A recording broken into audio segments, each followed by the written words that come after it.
Wonderful. Shalom, shalom. Come in, everyone. Come in. Okay,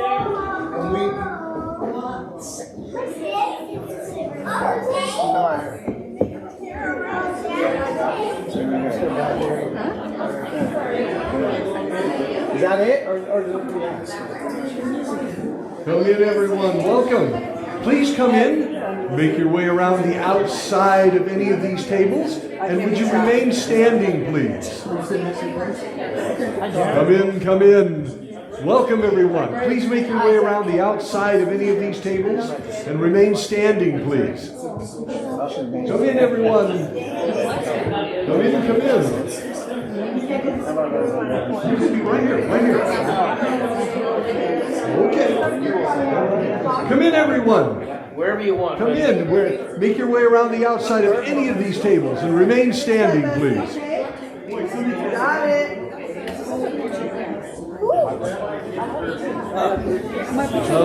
Come in. Welcome. So poor Crazy. Please make your way around the outside of any of these tables and remain standing. This table's a little snug over here, but it's perfect. You can also come right over here. Come in, everybody. We have a table right here. Nobody's at it yet. It can be all yours. There's food. She claims me every now and then. Come in, everyone. At the winery, right? Welcome. This is Craig. This is Craig. Come in. Hi. So do you. Welcome, everybody. Please come in. Make your way around the outside of any of these tables and remain standing. Remain standing. Oh, I heard it's better to stand up. Come in. Please come in. Make your way around the outside of any of these tables and remain standing. Welcome.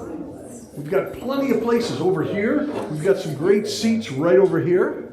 And, of course, this table over here. And if we ran out of seats, we'll put out more chairs. We're okay. Come in. Welcome. We have more seats over here and over at this table, right over against the wall over here. We have plenty of seats over in this direction over here. There you go. Change your mind. It's fine. Come in. Welcome. Well, if I could have your undivided attention, please. We are starting a little late because I guess there was some confusion in the bulletin, and I apologize for that late time that got published. But we are here, and I'll bet you're getting hungry. I have news for you. It's still going to be a little while before you eat. But I'll explain all of that in a little bit. If you don't know me, and I think know most of you do, but if you're new tonight, I'm Pastor Jay. This is one of those rare occasions where I get to share what I'm sharing tonight at my own church. So we only do this here once every 2 or 3 years, but it does keep me busy most of the rest of the year on my off hours away from the church. This is a biblical dinner. Now, I need to let you know something about tonight. It's not a Passover Seder. Did I say it's not a Passover Seder? Yes. I meant it's not a Passover Seder. Now, wait a minute. It's not a Passover Seder. So when you leave here, don't go tell somebody, hey, I went to a Seder. You know that that's, of course, the Jewish Passover feast, and it's a tradition. It's a tremendous tradition, but we're not doing that aspect of it tonight. But we are covering Jewish feasts, ancient ones. I need to take you back a couple of 1,000 years, way back into the time of Jesus, and get you into the heads and into the hearts of the people who lived back there, so you'll actually look at what's going on here tonight, including the Last Supper, through the eyes of the people who actually were there. Except tonight, you're in it. So I need to take you back a couple of 1,000 years. And, well, without further ado, you're there. The time machine is clicked in. And as you can tell by the way that I'm dressed, I'm a rich man. And as a rich man, I have certain problems back then because people don't like me because I'm rich. But I've been listening to this young rabbi. And he has been saying that if you're a rich man, He said, don't just invite the wealthy to your feasts who can pay you back. Instead, invite the poor who can never pay you back, and your reward will be great in heaven. And I thought, this is a marvelous thing. And I happen to know some poor peasants I can invite. You.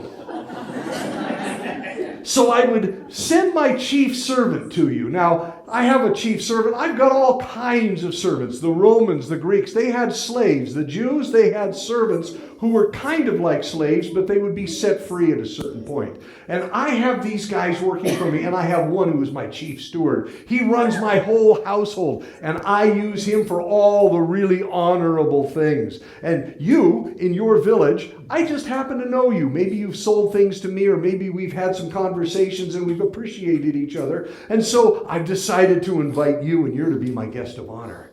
And here comes my chief servant. I send him out to your village. He's already been there once or twice to tell you this is going to happen. But since you don't have a calendar, and chances are you can't read and write very well anyway, that you're just going to wait till the guy shows up. And here he comes pounding on your door. And he's knocking on your door late in the afternoon. And he says, I have a gospel for you. I have a gospel for you. And of course, we all know what a gospel is, right? It's the message of Jesus. Back then it wasn't.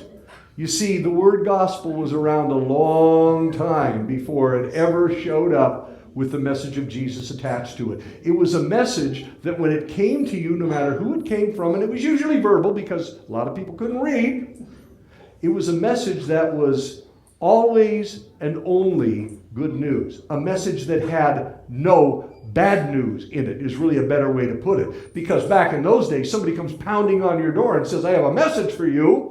That's going to be bad news. You know that. I mean, I was a police chaplain. I know that. But, in those days, somebody comes and says, I have a gospel. Man, you're running for the door. What do you got? This is going to be really good. And, of course, my chief servant says, come with me. You are to be my master's guest of honor. The feast begins at sunset. And so you follow my chief servant. And as you're walking through the village, the servant goes nuts. He starts crying out, let's Wayne. Wayne is coming to my master's feast. He is to be the guest of honor. Wayne is coming to my master's feast. He's to be the guest of honor. And he goes on and on and on, carrying on. Now, Wayne is not at all embarrassed by this. He's going, yeah. Because this is a huge honor. And everybody in the village wishes they were Wayne. Because he's going to a feast which very few people get to go to, and he's going to be the guest of honor, which is huge at the feast. So Wayne is going to be my master's guest of honor. And they move through the village, and this guy's shouting, and Wayne's walking behind him. And finally, as you begin to approach my house, and I'm waiting for Wayne to show up with my chief servant, I hear all the shouting and the servant carrying on and going on and on. And finally, as he begins to approach, the servant steps out of the way. There's Wayne standing there, and I send all these people over, all my other servants, to refresh him. And they pour water on his hands, and he splashes it on his hands and on his face because he's dusty and he's dirty. They pour water on his feet. That's not a foot washing. It's just refreshing. And then we give him clean towels, and he wipes his hands and he wipes his face off. And then I rush up to him to greet him into my house in the proper way of those days. I say, Wayne, hi, how's it going? No, of course I'm not going to say that. You know what I'm going to say. You know how it works back then. I'm going to say instead of, you think about our greetings. Hi. What does that mean? We say it, hello. What does that mean? I don't know. How's it going? You don't want to tell me? I don't want to know. But it's considered polite to ask. In those days, as they do partially in Israel today, they will say, peace be upon you. Now, not just peace. They do that in Israel today. It's just peace. But peace be upon you. Now, this is a greeting that is really cool. Because really, when you think about it, it's a blessing. Don't forget what a blessing is. A blessing is something that only God can do. So when I say, peace be upon you, it's a blessing. And only God can give it to you. So it's like a prayer that I want peace to be upon you. But what's this peace look like? Well, it's not the peace of, let's have a nice, restful evening and sit back in the lounge chairs. No, it's not like that at all. It's, I want to have God bless you with prosperity, good health, a long life, many happy and healthy kids and generations after you, all the good things that any of us would want. This is not a prosperity doctrine thing. It's not nonsense like that. It's something that, frankly, I think every one of us would want for ourselves. And I'm saying, I want it for you. Peace be upon you. And that's the way that we greet in those days. And you would say, and upon you, peace. You'd send it back at me. And that's how we would greet. But you see, obviously, we wouldn't be speaking English. You'd be speaking Aramaic, or in the case of greetings and in the case of prayers, it would be Hebrew. So it sounds like this. Peace be upon you. Everybody repeat after me. Shalom Alechem. Shalom Alechem. That's pretty good. You've been around for a while. Those of you that haven't done this before, remember you got to get the in there. It's very good diction. Shalom Alechem. Shalom Alechem. Shalom Alechem. And if somebody says to you, Shalom Alechem, you say it backwards, and unto you peace sounds like Alechem HaShalom. Alechem HaShalom. Alechem HaShalom. So I greet you by saying Shalom Alechem, and you respond by saying? Very good. Would you please turn to your neighbor and bless them? Shalom Alechem, Alechem HaShalom. And do that right now, please.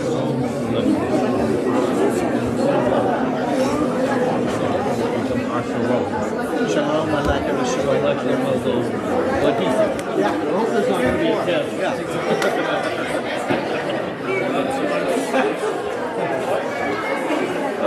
Marvelous.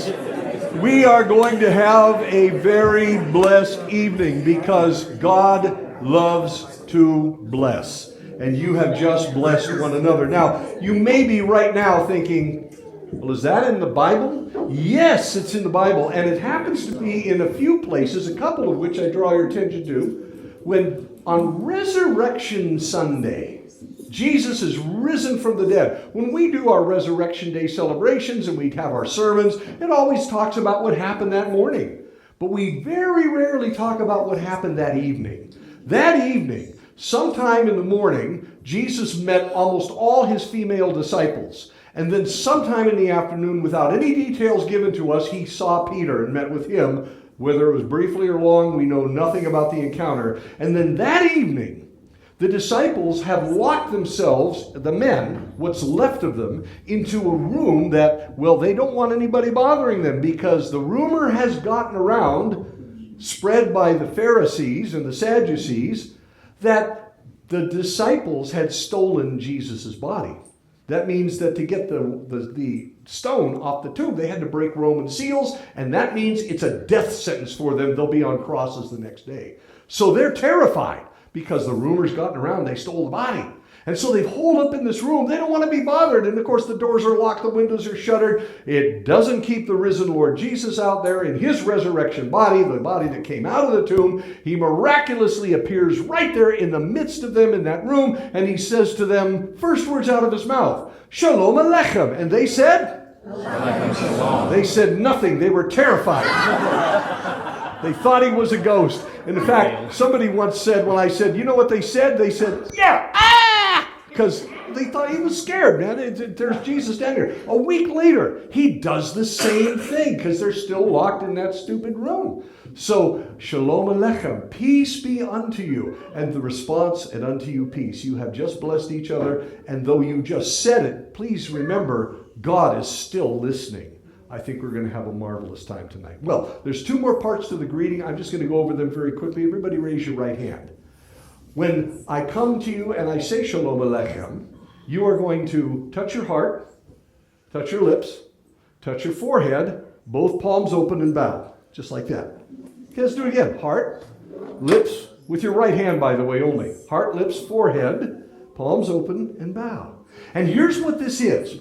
It's a nonverbal blessing and also a message that says this. When I come up to you and I'm greeting you and I touch my heart, I'm saying with my heart, I love you. When I touch my lips, with my lips, I will only say good things about you, and there publicly I'll broadcast it. And with my thoughts, I touch my head. With my thoughts, now this is kind of weird, I worship you. Now this isn't breaking a commandment, it's not breaking the second commandment at all. But what it means is that I esteem you as a greater person than me, a greater person than I will ever be, and I will treat you like it. The people back then didn't know much about self-esteem, which we make such a big deal of today, but they did know about others' esteem. And esteeming others is better than yourself. And if you're going to be a good host, with my thoughts, I esteem you as greater than me. I worship you, as it were. With my hands open, there's nothing there to harm you. With my bow, I humble myself before you, all while saying, Shalom Alechem, Alechem HaShalom. So, one more time, with the gesture, would you please greet one another? Shalom Alechem, Alechem HaShalom, with the gesture. Do it now.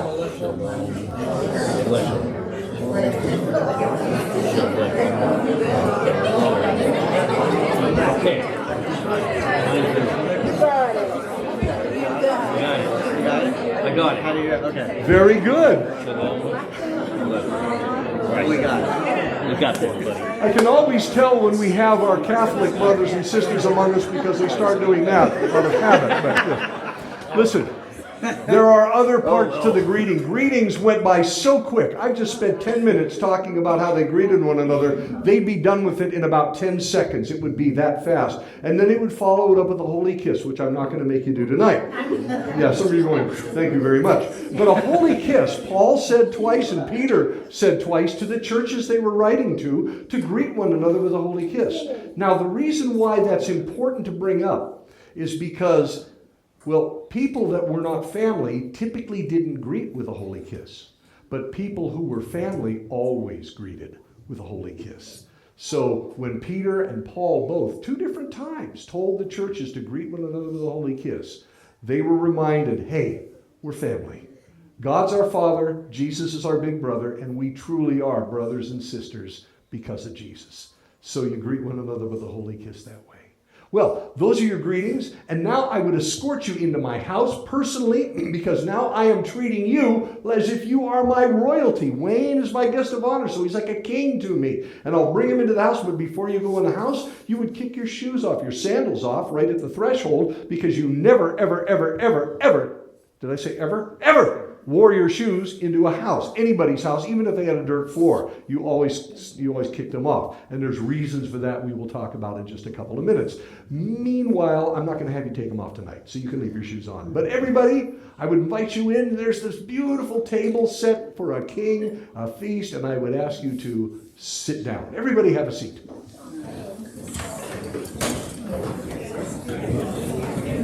That's good. My back is killing me.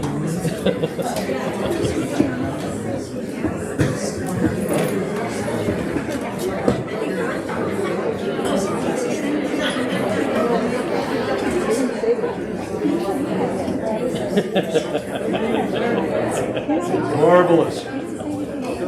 Now, before we can do anything else, I have to prove that I am a good and worthy host. I have to do this to you, and so I'm going to make sure that I bestow upon you several gifts of hospitality. Hospitality in the Bible is, now listen, I'm not exaggerating when I say it's on almost every single page of the Bible. It's that important. It's that important in the Middle East today. Among the Jews that are living in Israel, they're more Europeanized. They may or may not do a lot of this. But among the Arabs, whether they're Muslims or Christians or something else, because not all Arabs are Muslims, remember that. But among all the Arab people, they hold to hospitality rules. The moment you come into their house, they treat you like a king. It's incredible when you visit with Arabs. If you've lived with Arab families, you understand this.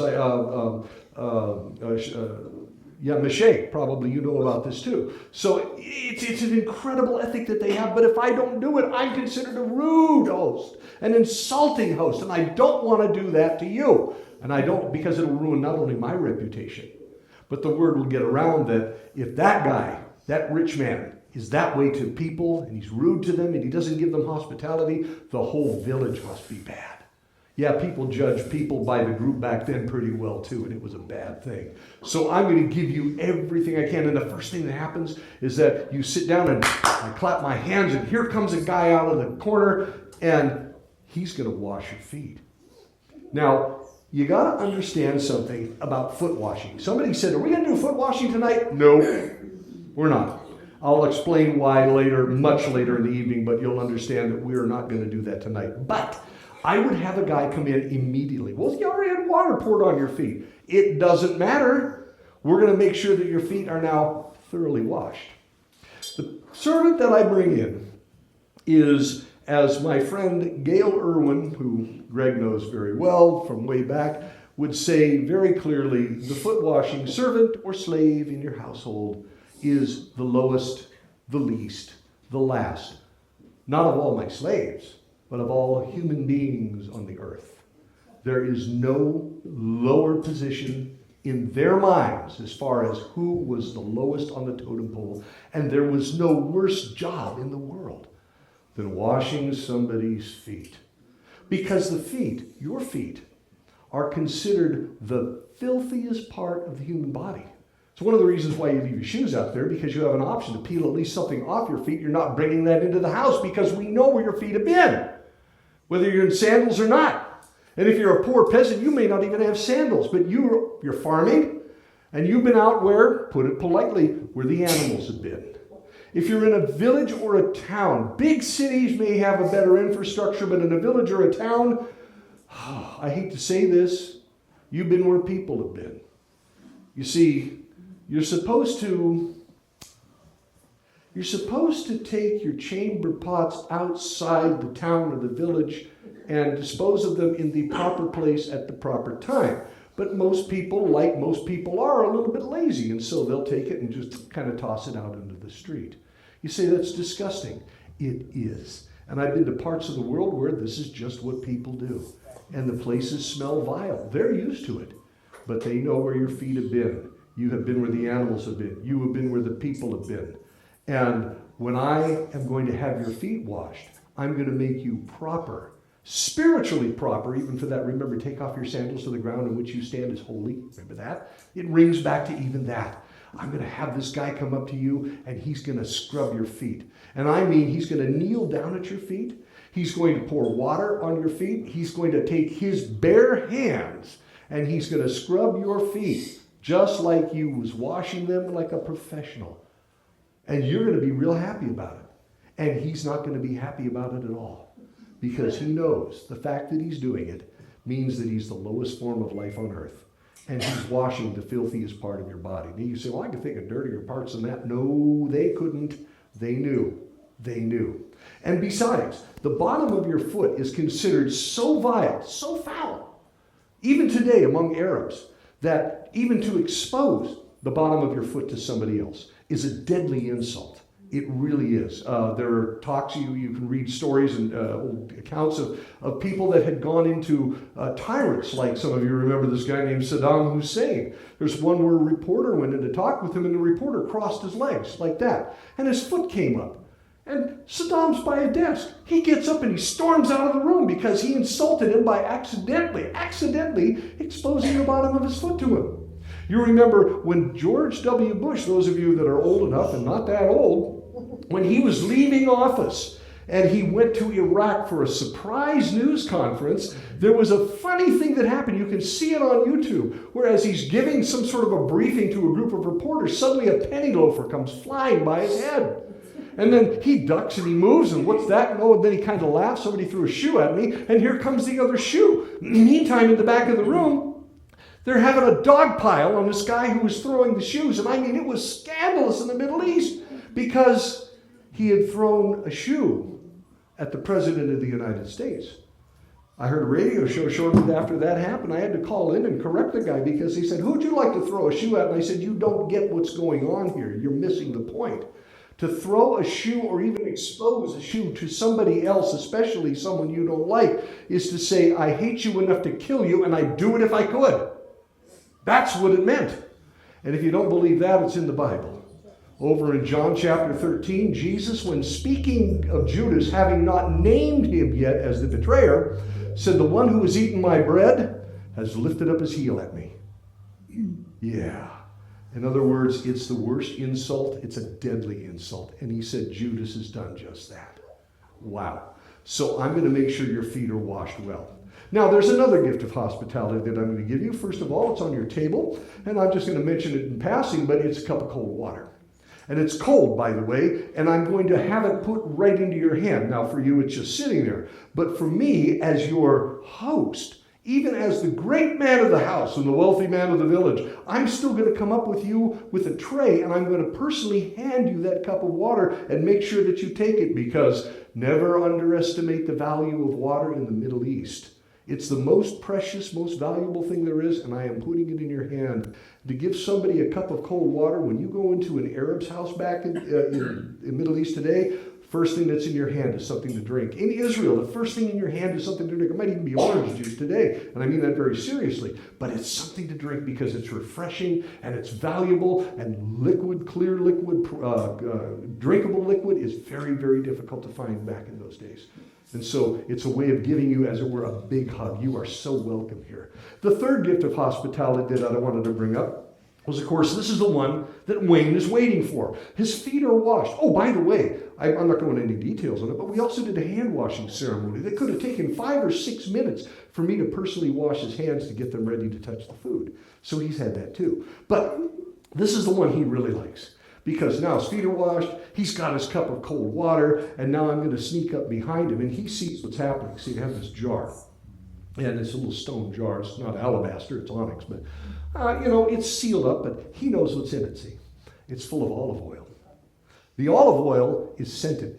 It's like Middle Eastern spices, maybe exotic spices from India or something. Remember, the trade routes went right through Israel. It was a bottleneck for the trade routes, so they could get anything. It could be something else. It's not expensive perfume. That's different. This is the cheap stuff. But it smells really good. And he knows, and he sees me coming. And I've got the jar. He smiles. He smiles. There he goes. He smiles. And as I come up behind him, he knows what's happening. I snap the seal off the jar, and I pour the olive oil all over his head. No, there's nothing in there, Wayne. It's okay. And as I pour it all over his head, he's now dripping with not just when you come up here by the cross on a Sunday morning and you're sick, we'll anoint you with oil, a little dab of olive oil, and now we pray for you. We're pouring a whole thing out over your head here at this time. And then I come up behind him, and it's dripping down his face, his forehead, his cheeks, his ears, onto his clothes. Deborah's going, and how do I get those spots out of that? Thank you very much. And then I massage it into his scalp, into his face, into his shoulders, anywhere he wants me to. You say, that's weird. Have you ever had a scalp massage? This is the gift of hospitality where you say, don't stop, keep just right on going. I've lubed up his head and now I'm massaging it into his scalp, and I will do this for as long as he wants me to do it. Never mind all the other guests. They're going to wait. In fact, they wish it was they were this person. But once he's satisfied, he's going to be all slicked down and gooey with oil, and that's a great honor. He's not going to go and wipe it off. And when he leaves this feast, however long the feast takes, and he goes home and somebody sees him walking down the street, slicked down with oil and smelling of this aroma and just spotted all over his clothes with just oily spots, they don't say, ooh, what happened to him? They say, man, I wish I was that guy. Somebody really loves him. It's a great gift of hospitality. The last gift that I'm going to mention here, and there would be a whole bunch more, is that I burn a pinch of incense on a small charcoal fire that's burning in a pan somewhere in the corner of the room that my servants are keeping hot. Burning that pinch of incense takes an edge off the smell of my house, because my house doesn't smell like your house. My house really smells bad because you keep animals in your house. Now, a wealthier person might keep them in some sort of a barn next door, but they're still in the courtyard. So if you're maybe not as rich as I'm making myself out to be as a character here tonight, that you might have a smaller house, but you still have like almost a basement in the house, which is where you keep your animals at night. Stock animals. And by the way, in the wintertime, they have little windows in these basements that will empty out into the rest of the house. It'll let the smell in the rest of the house. It also lets the heat from the animals' bodies in the house in the wintertime, and it heats your house. These people were really smart. They have built-in heaters with these creatures that they have there. But you can imagine how my house must smell. So I burn that pinch of incense. And now, Wayne is making the place smell really good. Oh, by the way, there's some scripture about this, that God, through the prophets in the Old Testament, talks about how he will beautify the meek with salvation. Beautify the meek, or give you oil of joy for ashes. Remember that? That's the oil he's talking about. that it's soothing and it's wonderful and it's honoring and it smells really good. And so it's like a time to rejoice. He replaces the mourning with the oil of joy.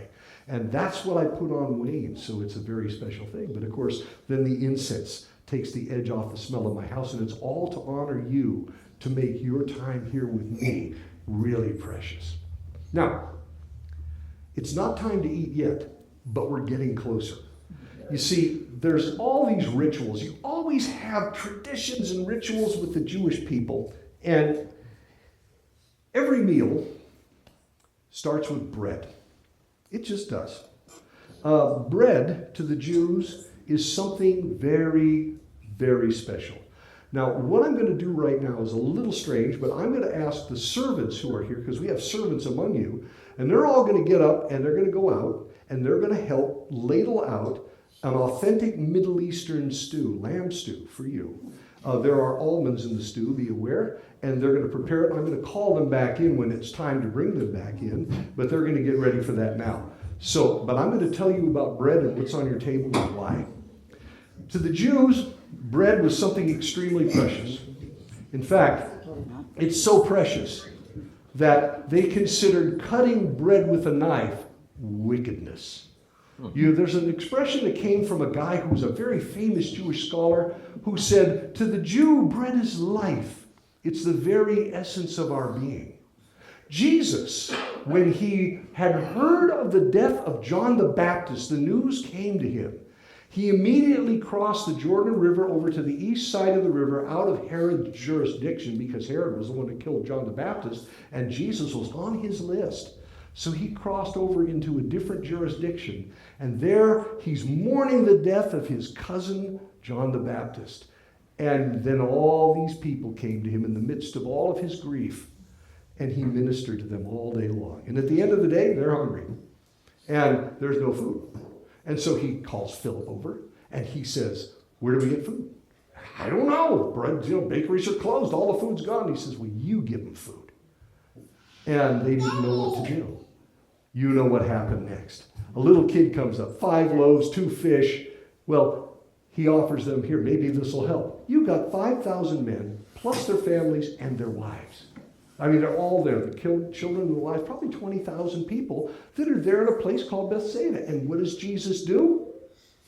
He takes that bread, and he multiplies it somehow through his disciples. Everybody eats. A very important point. Until they were full. All 4 Gospels record it, and all 4 Gospels say the same thing. They all ate and were full. Why? Because these people were so poor in those days. So poor that chances are most of them ate one meal every couple of days. This was the best that they could do. It was a very difficult life for them back then. And it may be the first time that all those people ever ate until they just couldn't eat anymore. And when all was said and done, he said, gather up the scraps. And they had 12 basketfuls of scraps. But you got to remember, if you're a desperate, starving person, you're hungry, you're going to take all the scraps you can carry. And you're going to pack them in everywhere in the folds of your garments. If you got a little bag or something, you're going to take it with you. They couldn't carry away all the scraps, and they needed them. This is how much food Jesus made, so that there were some scraps left over, 12 baskets full, one for each of the disciples who were gathering it together. Well, these people are excited. Man, they ate so much. Look at the abundance, and we even took some home. The next day, Jesus shows up again in Capernaum, and people know it. What happened in between, but it was the next day. And as he's there in Capernaum, he goes into the synagogue, and all these people gather, multitudes and multitudes of people. And Jesus says, and I'm going to paraphrase it for you so you get the gist of what he's doing. It's in John 6. You know what I did yesterday? Because it's in John 5.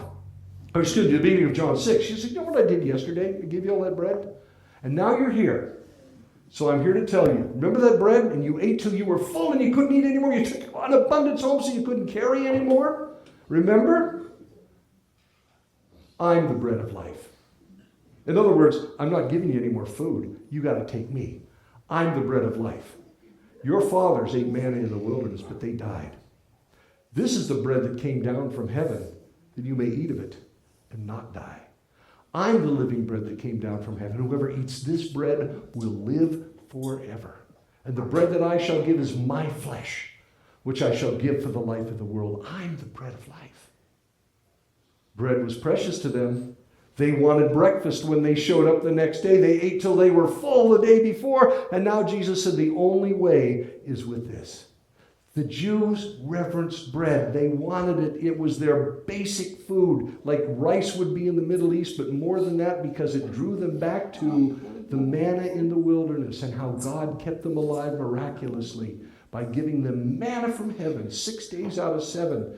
And now he gives them the real thing, bread from the earth, from the grain.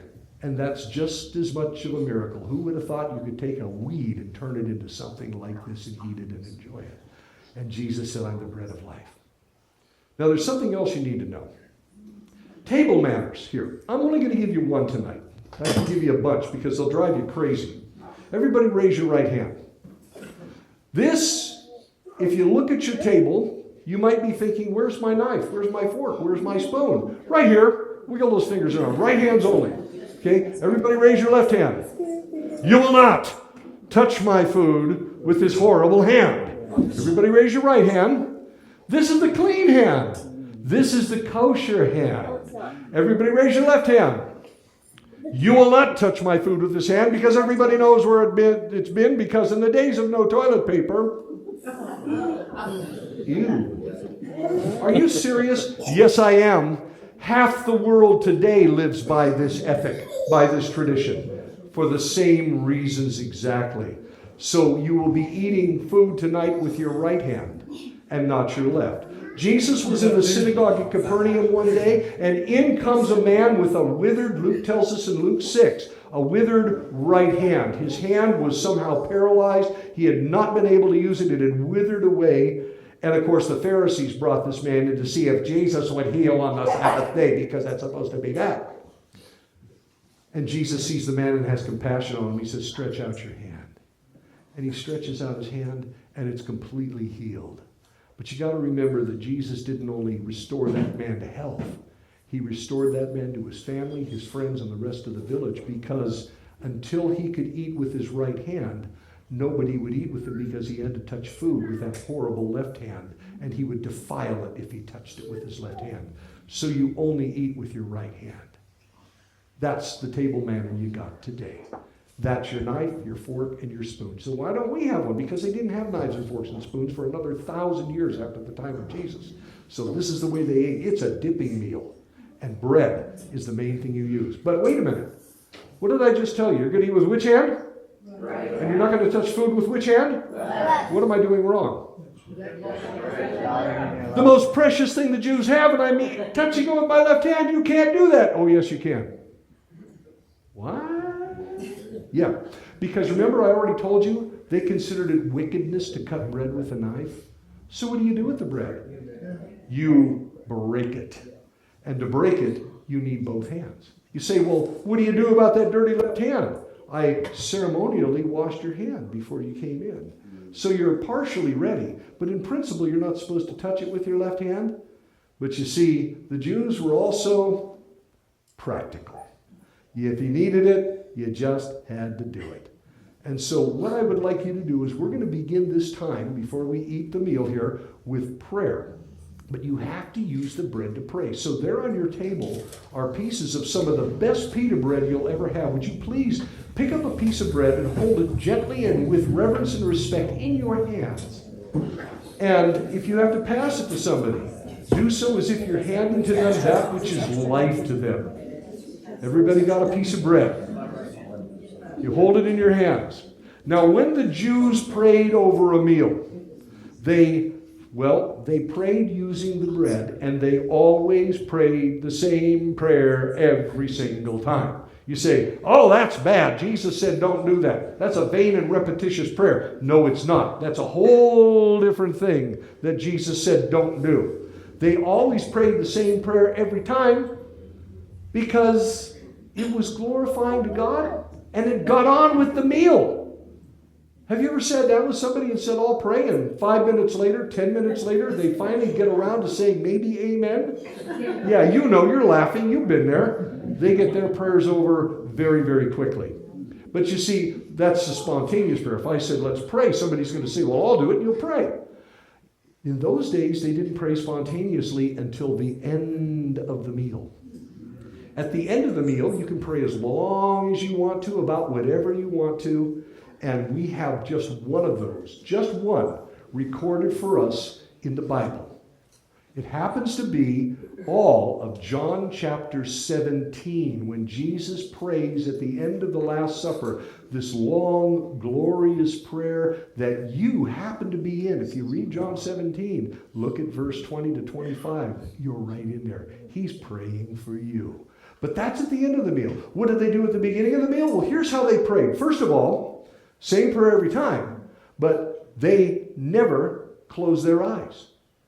If somebody said, we're going to pray, then you took your bread and you held it in both hands and you looked up towards heaven with your eyes open. That's where the Lord is. And then you would hold your bread up to the Lord. And you would never, never, never bless the food. They don't. They bless the Lord who gave them the food. They would have prayed this. After me, one phrase at a time. Blessed art thou. Blessed art thou. O Lord our God. O Lord our God. King of the universe. King of the universe. Who gives us bread from the earth. Who gives us bread from the earth. That would be your prayer. And that's a prayer, by the way, the same prayer that Jesus would have prayed thousands of times. It's not recorded for us in the Bible because it doesn't need to be. Everybody knew it. Why write it down? You don't have to do that. But he would have prayed that. But you did do it in the wrong language. Let's do it in his language, because even though he spoke Aramaic, he would have prayed in Hebrew. Hold the bread up before the Lord, eyes open, looking up towards the Lord in heaven, and you say with me, Baruch atah, Baruch atah, Adonai Eloheinu, Melech ha'olam, Hametz lechem, Min haaretz. And your amen is to break that bread just like that. Just tear it in half. But wait, there's one more thing you need to do. Now, tear off a small bite-sized piece. Bite-sized piece. Do not eat it. Hold it in your right hand. Everybody take that piece of bread you just tore off. Bite-sized piece. Hold it in your right hand. And reach around to your left and put it in the mouth of the person to your left, just like that. Oh, get it in there. Get it in there. All right, do it. Do it right now.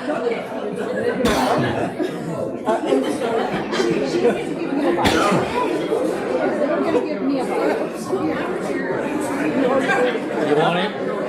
Am I on your left? I love this part. Oh. Here, Craig. Let me tell you. Real piece.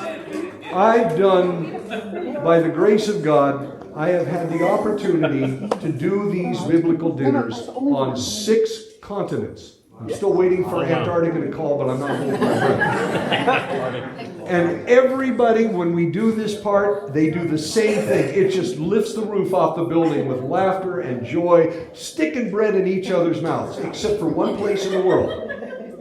Except for one place. Israel. They don't. And the reason why is because it's not proper. It's because it's awesome. When you tear off a piece of bread and you put it in somebody else's mouth, you're sending them a non-verbal message that they get thoroughly. And you'll see it partaken of in the Bible in many ways. The message is this. When I put that bread in your mouth, you know what I'm saying to you. I'm saying to you that you are my brother, and I would gladly die for you. I love you. I honor you. I esteem you as greater than I. You are my friend. And in some cases, and very appropriately, it also means I forgive you. With that one piece of bread. That's radical. But that's how they would begin a meal. And it would start with the host breaking the bread and putting the first bite in the mouth of the guest of honor. And that tells everybody else, now it's time to eat. And the host would never eat until everybody in the room is so full they can't eat another bite, because he is their servant that night. This is how it worked at ancient feasts, including, by the way, to a certain extent, the Last Supper. So let me tell you what's on your table.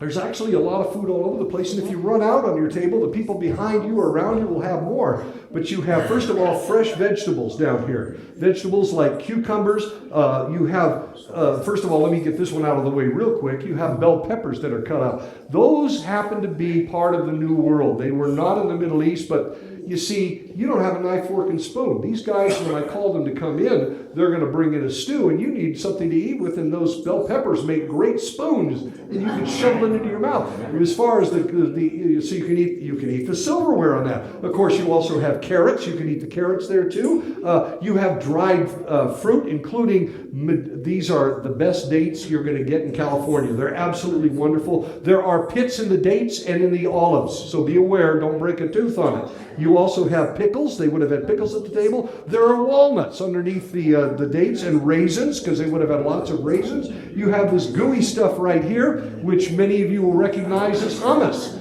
So you can dip your bread in the hummus. You can dip your vegetables in the hummus. I don't care what you dip in the hummus. You have hard-boiled eggs. You say, well, how do you peel a hard-boiled egg with one hand? Smash it and then peel with your left hand. You're not going to eat the shell.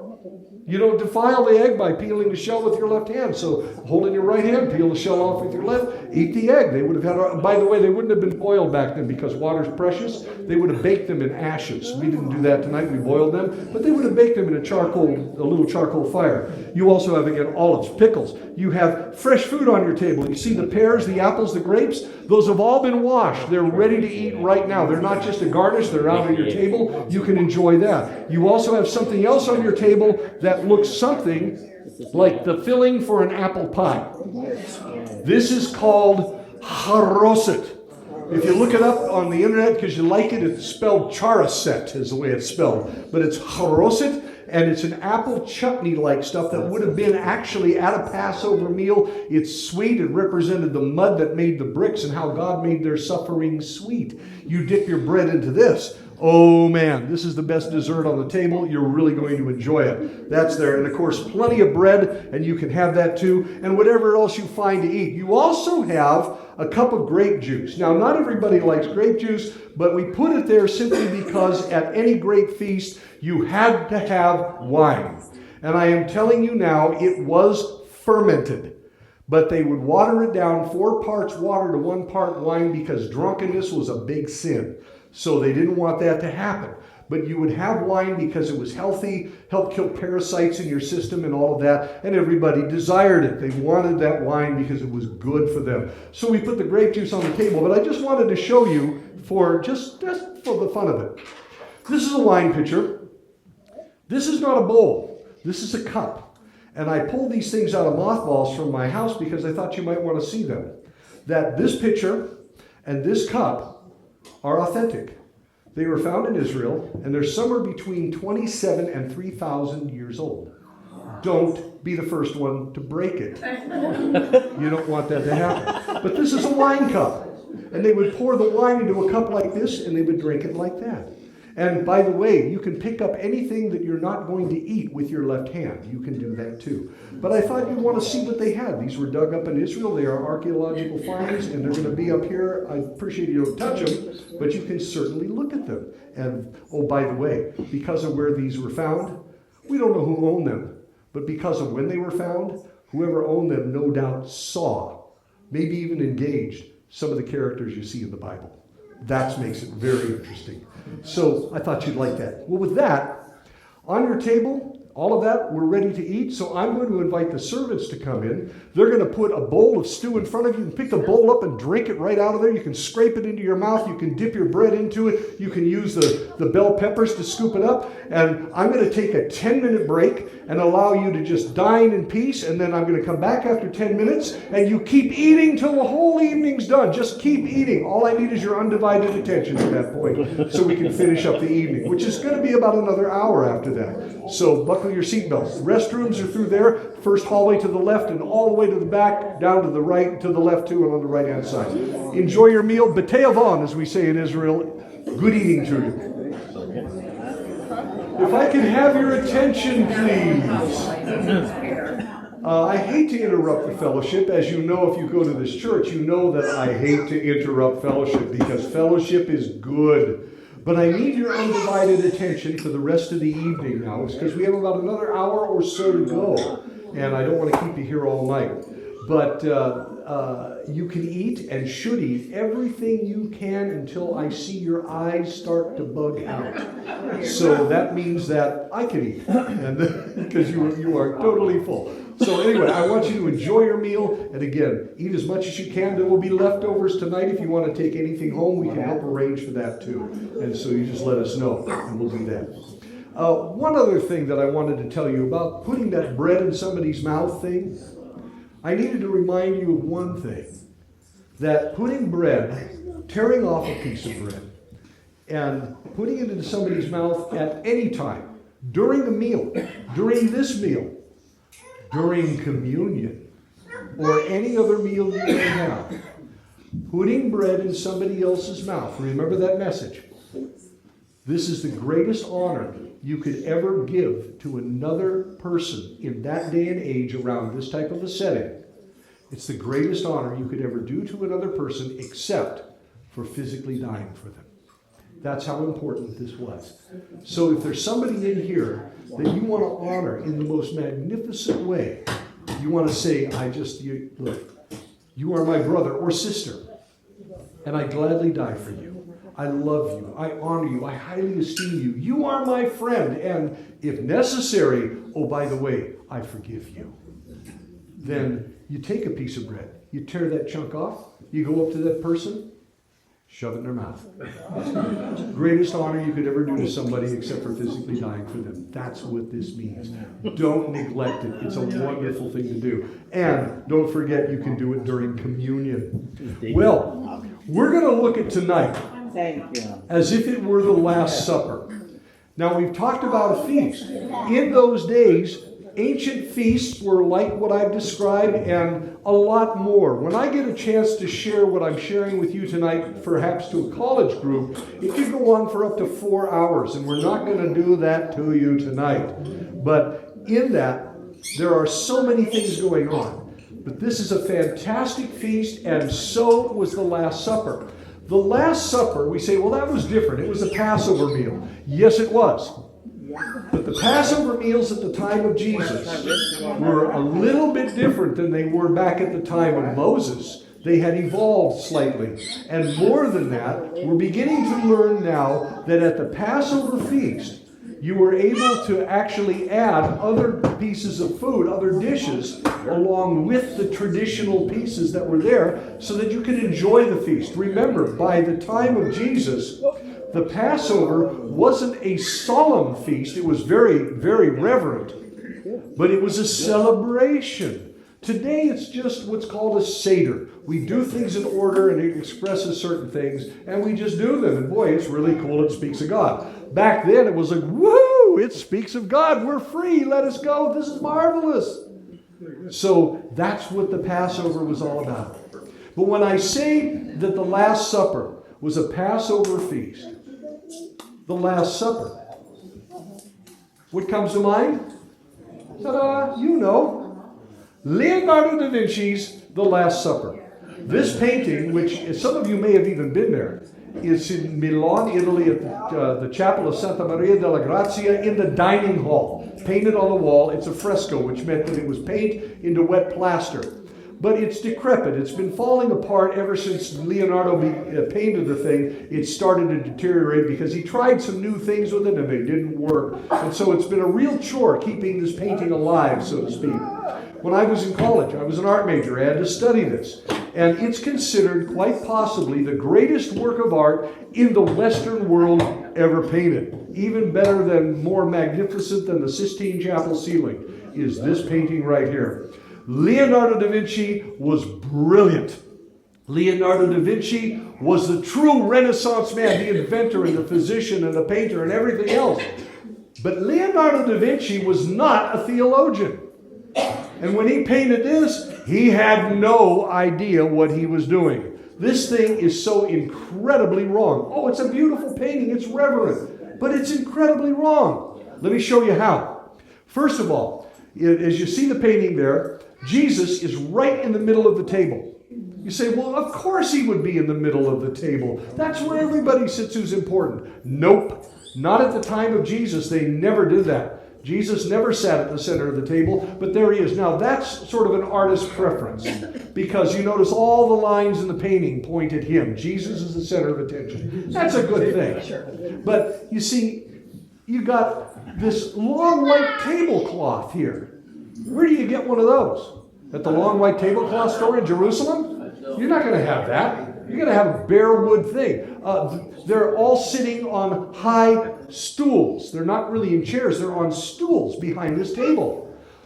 The people back in Jesus' day never sat in chairs. Those of you that are sitting in chairs tonight, consider yourself blessed, because they didn't sit in chairs. Only kings and queens ever used chairs or high stools like this. If you look under the table on the right-hand side, down in the corner, you'll notice something else. All the disciples are wearing their sandals. Very bad manners, folks. Remember, they would never have worn them into the building. And on the table itself, you're going to have the Passover feast elements, like the lamb and what have you. But wait a minute. Leonardo, he had a little problem. I mean, there's supposed to be roasted lamb on that table. Leonardo, I guess, didn't like lamb. So instead, he painted fish. Not just fish, but you find in front of Jesus on really close examination, and it really takes kind of an art expert to spot it, he has a plate of eels, which are not only ghastly, they're not kosher.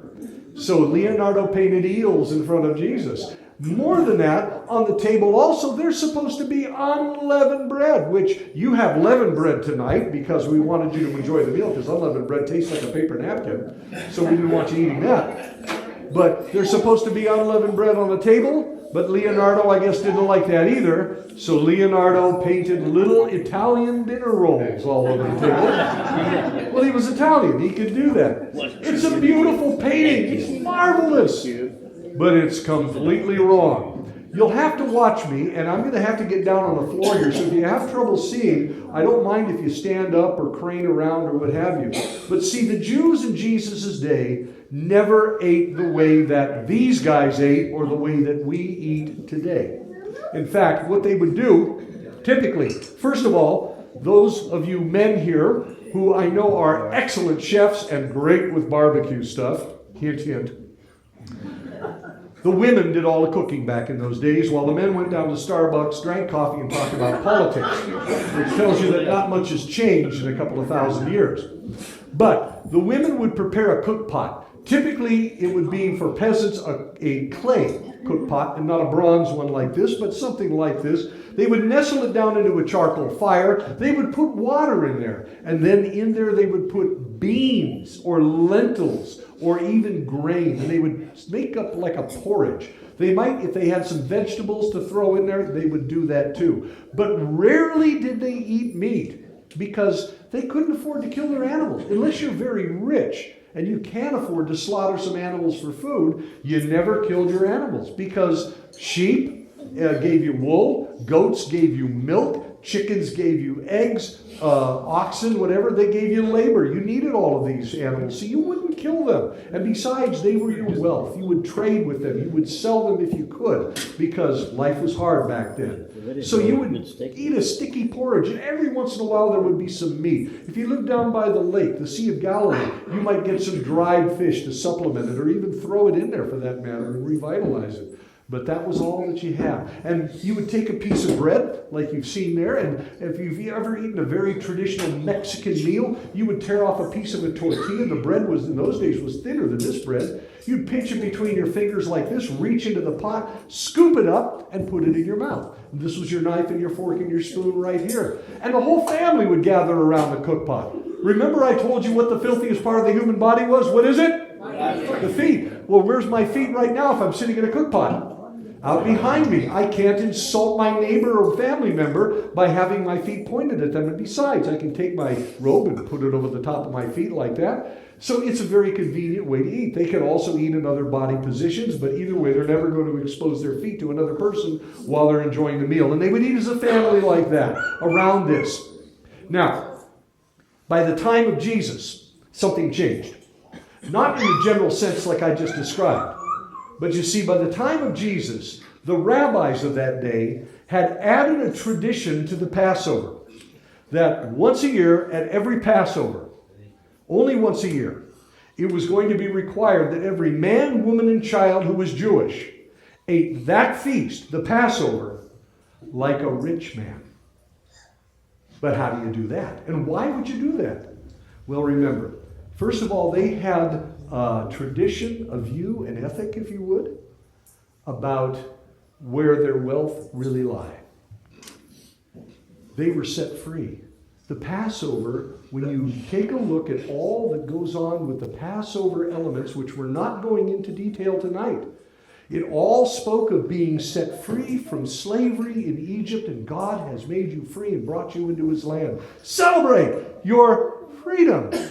And so eat like a rich man, because if you are free, you are...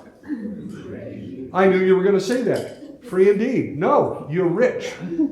Jesus, when he said, if anyone is free, he's free indeed, that's a whole different thing. We're not talking about that tonight. No, if you're free, you're rich. Their wealth was in their freedom, their liberty. And so they practically worshiped it, and they celebrated it at Passover, and the rabbi said, we really want you to celebrate it, eat like a rich man. Now, what if you're really, really poor? Well, you have to improvise. But here's how you eat like a rich man. It's quite simple. There's two elements. You eat at a rich man's table, and you eat in a body position that a rich person would eat. Well, what's that look like? You're sitting at it.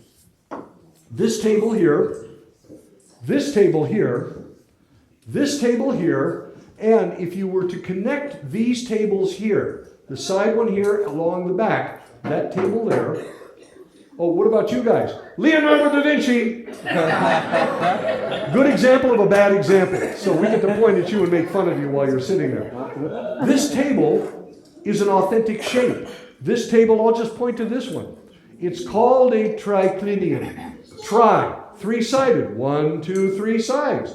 A clinium, reclining table. The U shape made it a rich man's table because if you're wealthy, you would recline out on the outside of the table, and you would have servants, or if you're Roman or Greek, slaves, who would step into the U and bring you food and serve you from the inside of the table. So if you have a U-shaped table, it meant you had servants or slaves. If you had servants or slaves, you were? Rich. Yeah, so it's a rich man's table. The height of this table is authentic. I had not seen one in the wild because not many of them exist anymore until I was in Miletus 3 years ago, and we went into a gymnasium, which is a great big old Roman ruin where the guys used to have parties and stuff, and there were alcoves along this huge building. The roof is all gone and everything, but in every alcove, they had a triclinium table like this for rich Greeks who would go in there and party, and it was shaped just like this, except their tables were made out of stone that thick. It was quite amazing to see. But this is a rich man's table. And when you eat at such a table, you're a wealthy person.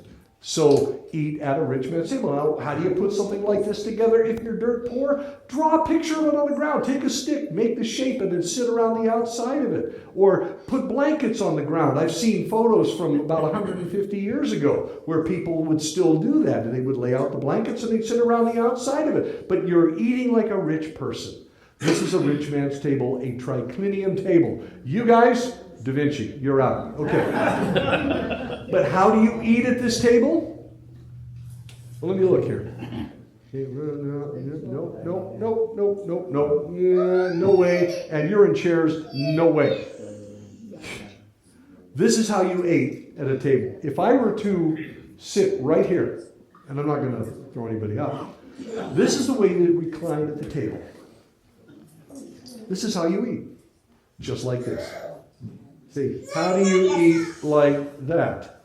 Well, first of all, if it was a very small meal, I would be right along the table, and the table would be in front of me.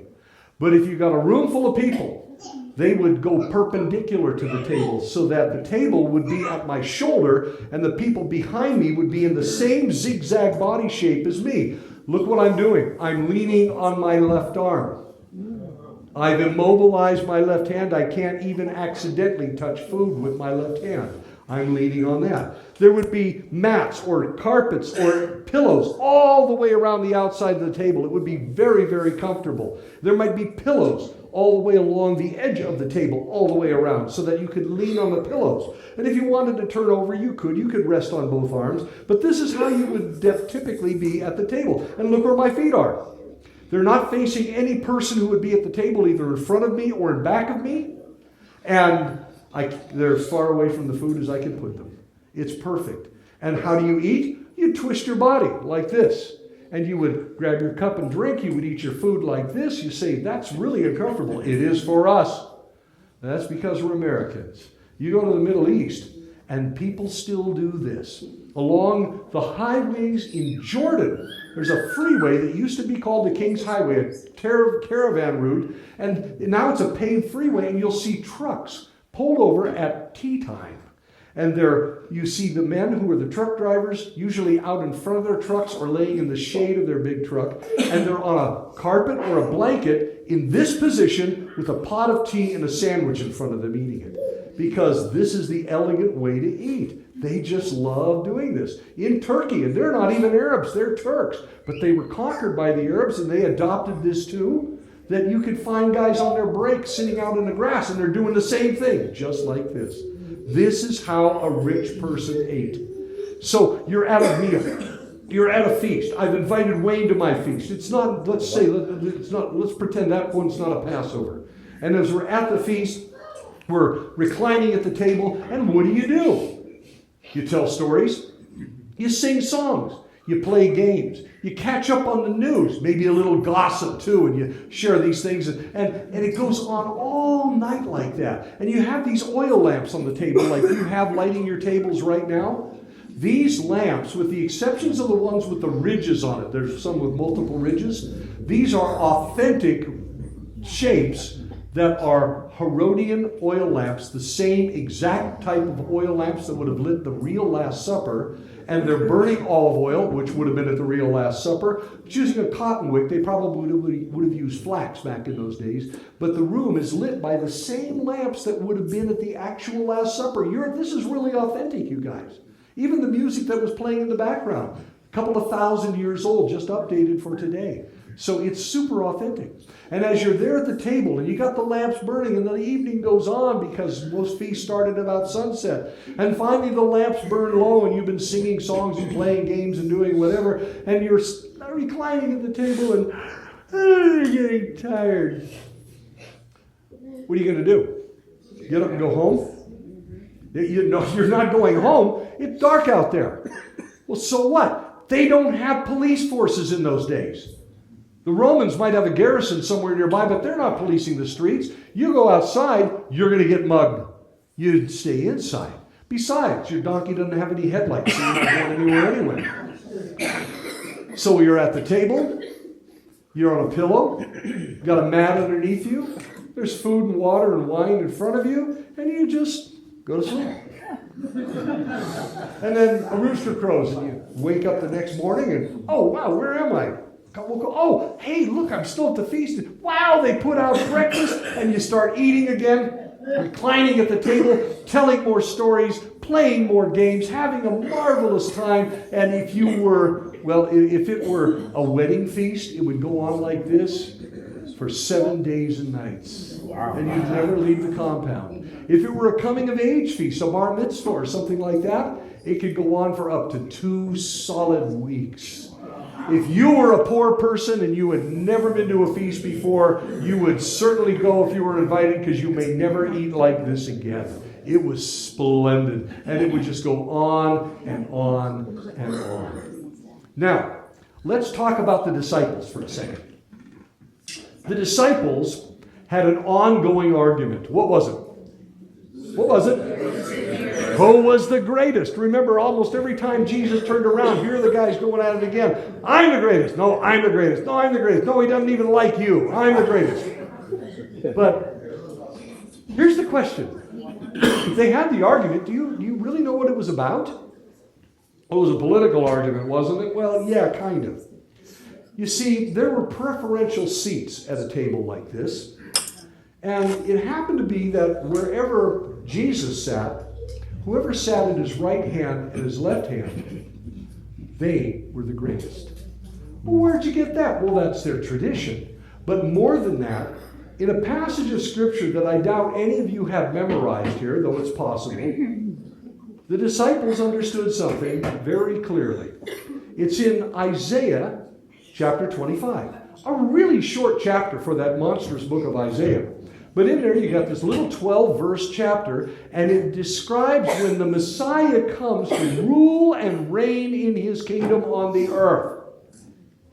That he is going to initiate that kingdom with a marvelous feast. The disciples knew this. They also knew that whoever sat down at the Messiah's right hand and left hand, they were the greatest in the kingdom.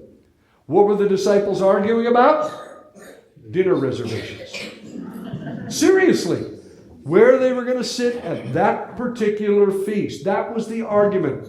It's not Jesus likes me better than you. It's somewhat of a political argument, but it had to do with the Messianic feast because they thought that Jesus was going to take over, pick up the sword, drive out the Romans, and then establish his kingdom. And Jesus went through great and lengthy efforts to tell them, not this time, guys, not this time. I will come back. There will be another time, and I will do that. For now, I came to save. I came to seek and save that which is lost, and I came to die for the sins. And of course, he explains all of that. Now, there's something else about this table.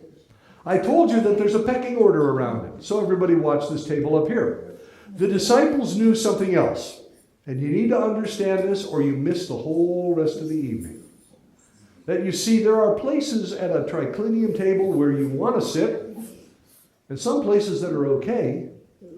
Some places you never even want to think about sitting. Here's what they knew. Everyone who sat at, as you enter the U of the table, the left wing of the table, here, you're part of this table here, so over here, you guys right here, and you don't count. So we're going to make fun of you all night long. So. That's the VIP wing of the table. You enter the U, the people on the left wing of the table right here. These are the VIPs. Congratulations. Now, you folks here and back here and right here and, well, you guys are still over there. You got good seats and maybe not so good. But you guys right here. And, well, you folks here, here, and here. Scum of the earth. Nobody wanted to sit here. And they would studiously avoid sitting there. Jesus said something very interesting to drive the point home when one day, again, the disciples are arguing with each other. I'm the greatest, I'm the greatest, I'm the greatest, I'm the greatest. Jesus says, come over here, let's talk. He said, let me tell you about the greatest. And he gives them a parable. And he uses a triclinium table. So he knew they were talking about dinner reservations, and we know that now too. He said, whenever you're invited to a wedding feast, he said, don't sit down at the best seats, lest the one who invited you, the host, come to you with someone more important and say to you, friend, what are you doing there? Give place to this person. And with shame, and everything was shame and honor to these people, not guilt and innocence, shame and honor. With shame, oh, you've got to get up in front of everybody and take your place at the lowest seat. Instead, he said, sit down at the lowest seats so that he who invited you could come to you and say, friend, what are you doing there? Move up higher. And with great honor in the presence of all, and no doubt walking slowly enough so everyone can see where you're going. You take your place at a higher seat. Therefore, Jesus said, whoever exalts himself will be humbled, and whoever humbles himself will be exalted. It was all about this table and the pecking order around the table. Now, we know that this is the shape of the Last Supper, right here. I do get a question asked a lot lately. How'd they do in The Chosen? Just terrible. Just terrible. They had the shape of the table right, but the height was wrong, the size was wrong, and Jesus and the disciples were all in the wrong spot. What do you mean they were in the wrong spot? Let me show you where 4 of the men were. Now, we can't tell you where more than that was, but we know from the descriptions in the Scripture where 4 of the men at the Last Supper sat. And these are the lessons to us tonight that are staggering. Watch this.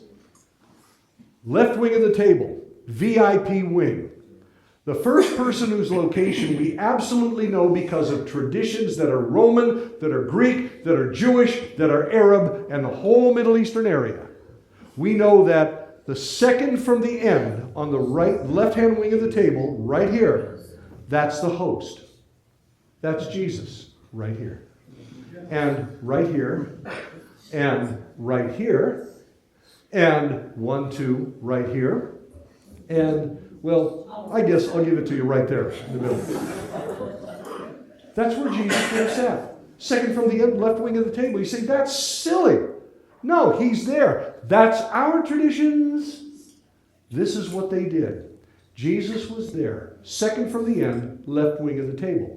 Why there? Security. You see, if you're a host of a feast, you're a target. Because you're important. You can put on a feast, you can afford it. You're an important person. You might be wealthy, you might be politically connected, whatever the case may be. And as you already figured out, feasts could last a long, long time, which means you're in one single room stationary for days. If somebody wants to get to you, they know right where to go. One other detail I didn't tell you yet is that the U shape of the table, if this table were actually in a room, the only door in and out is right there. It's not behind the table, beside the table, it's right opposite the U. Because security.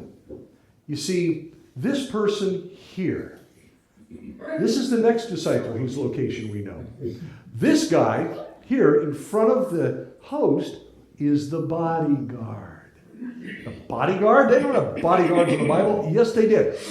Traditionally, that was the place of the bodyguard. Because that's why the host reclined there. If the host is reclining here, he's got a view of the door. He can see the table moderately well.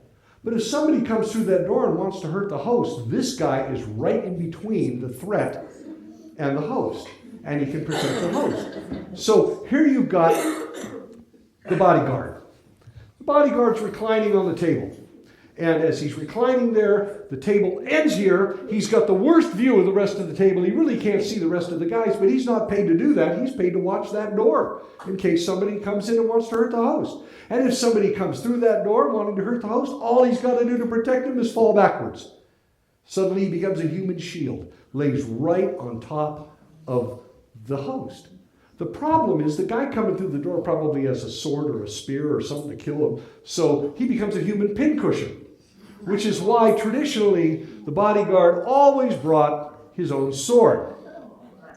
Yeah, all right. Now you may be thinking, well, that's wrong. They didn't have swords at the Last Supper. Have you read Luke 22 recently? At the end of the chapter, Jesus said, have you got any swords? And one guy says, look, Master, here are 2, which means there could have been a lot more. We know at least that Peter had one, but Peter wasn't there. Who was there? He tells us. See, here's the thing. If I'm the bodyguard and the host is behind me, and I want to talk to him, and I'm reclining at the table, and he's there, how do I talk to him? So Jesus. I'm not going to roll around on the floor like an idiot. All I need to do to speak to the host is to lean back. And when I do, my head falls right into the middle of his chest. I tilt my head up. He tilts his head down. We have a conversation. This guy was kind enough to tell us in his gospel that it was him. The Gospel of John, where he said he was the disciple who leaned on Jesus' chest. Now, I don't know about you, but the first time I ever heard this was the disciple who leaned on Jesus' chest, I thought, what kind of guys are these? Yeah, you did too. You know it. But it's, you see, personal space in the Middle East, very, very close. Man, if you go to the Middle East sometime, it's crazy because I've got a bunch of friends who are Arabs who live in the old city. And when you meet up with them, they, of course, you're a Westerner, and they know you're from California, and they're Arabs, but nothing changes in their traditions. When they start talking to you, you talk to me and have a conversation, and you're about this far away, just a sort of a bent arm's length. You're right there, and you're talking, I'm talking, we're comfortable, right? These guys, they come right up here, and they talk right here, and I back up.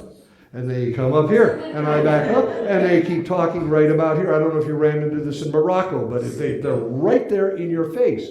And if you run into a friend, and they really consider you a very dear friend, the first thing to do is planting kisses, 3 of them, on your cheek. Boom, boom, boom.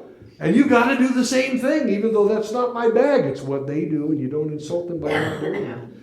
Personal space is close. I got marooned one time at Heathrow Airport going somewhere during the Hajj. You know, the big pilgrimage that the Muslims take to Mecca every year? And there are Muslims everywhere, and all these Muslim men in their gowns that go all the way down to their ankles, walking around, holding hands with each other, not because they're gay, because they're friends. That's the deal. Personal space in the Middle East is close enough for me to be able to massage oil into my guest of honor's head and continue to massage it until he's done and nobody thinks anything of it. So this person right here, they're the bodyguard. That's John. The third person is where it gets very interesting. That person is 1, 2, 3 right there. 1, 2, 3 right here. 1, 2, 3 right here. 1, 2, 3 right here. You are the guest of honor. You're sitting there because the host told you to sit there. The bodyguard is there because the host picked the bodyguard. They're not sitting there randomly. They didn't compete for the seats. You're the guest of honor. And please don't take it personally, but you are also Judas Iscariot.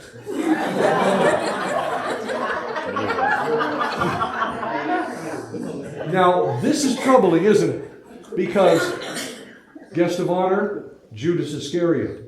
Guest of honor, Judas Iscariot. Now, wait a minute. Didn't Jesus know what Judas was going to do? From the very beginning, he did. 3 years before that night, Jesus was even saying, I know who's going to sell me out. And yet he had Judas come with him. Judas walked with him. Judas heard him teach. Judas partook in the miracles. He was one of the guys that held the 12 baskets that he filled up with all the food. He was there for everything. And now he's sitting at Jesus' left. John is sitting at Jesus' right. Remember they argued about who gets to sit at the right hand or the left hand? John got to sit at the right hand. Judas got to sit at the left hand. What is Judas doing there, though? Why would Jesus do that? Well, how do we know Judas was there is really the question we have to ask. And the Bible answers it for us. Over in John chapter 13 especially. Jesus is having this beautiful Passover with his disciples. They're all excited. They're hopeful. They're ready to go out and kill Romans. I mean, the sword. Come on. They have the swords. And there were, like I say, who knows how many swords there with them. They're ready to go. And Jesus says, guys, one of you here tonight's going to betray me.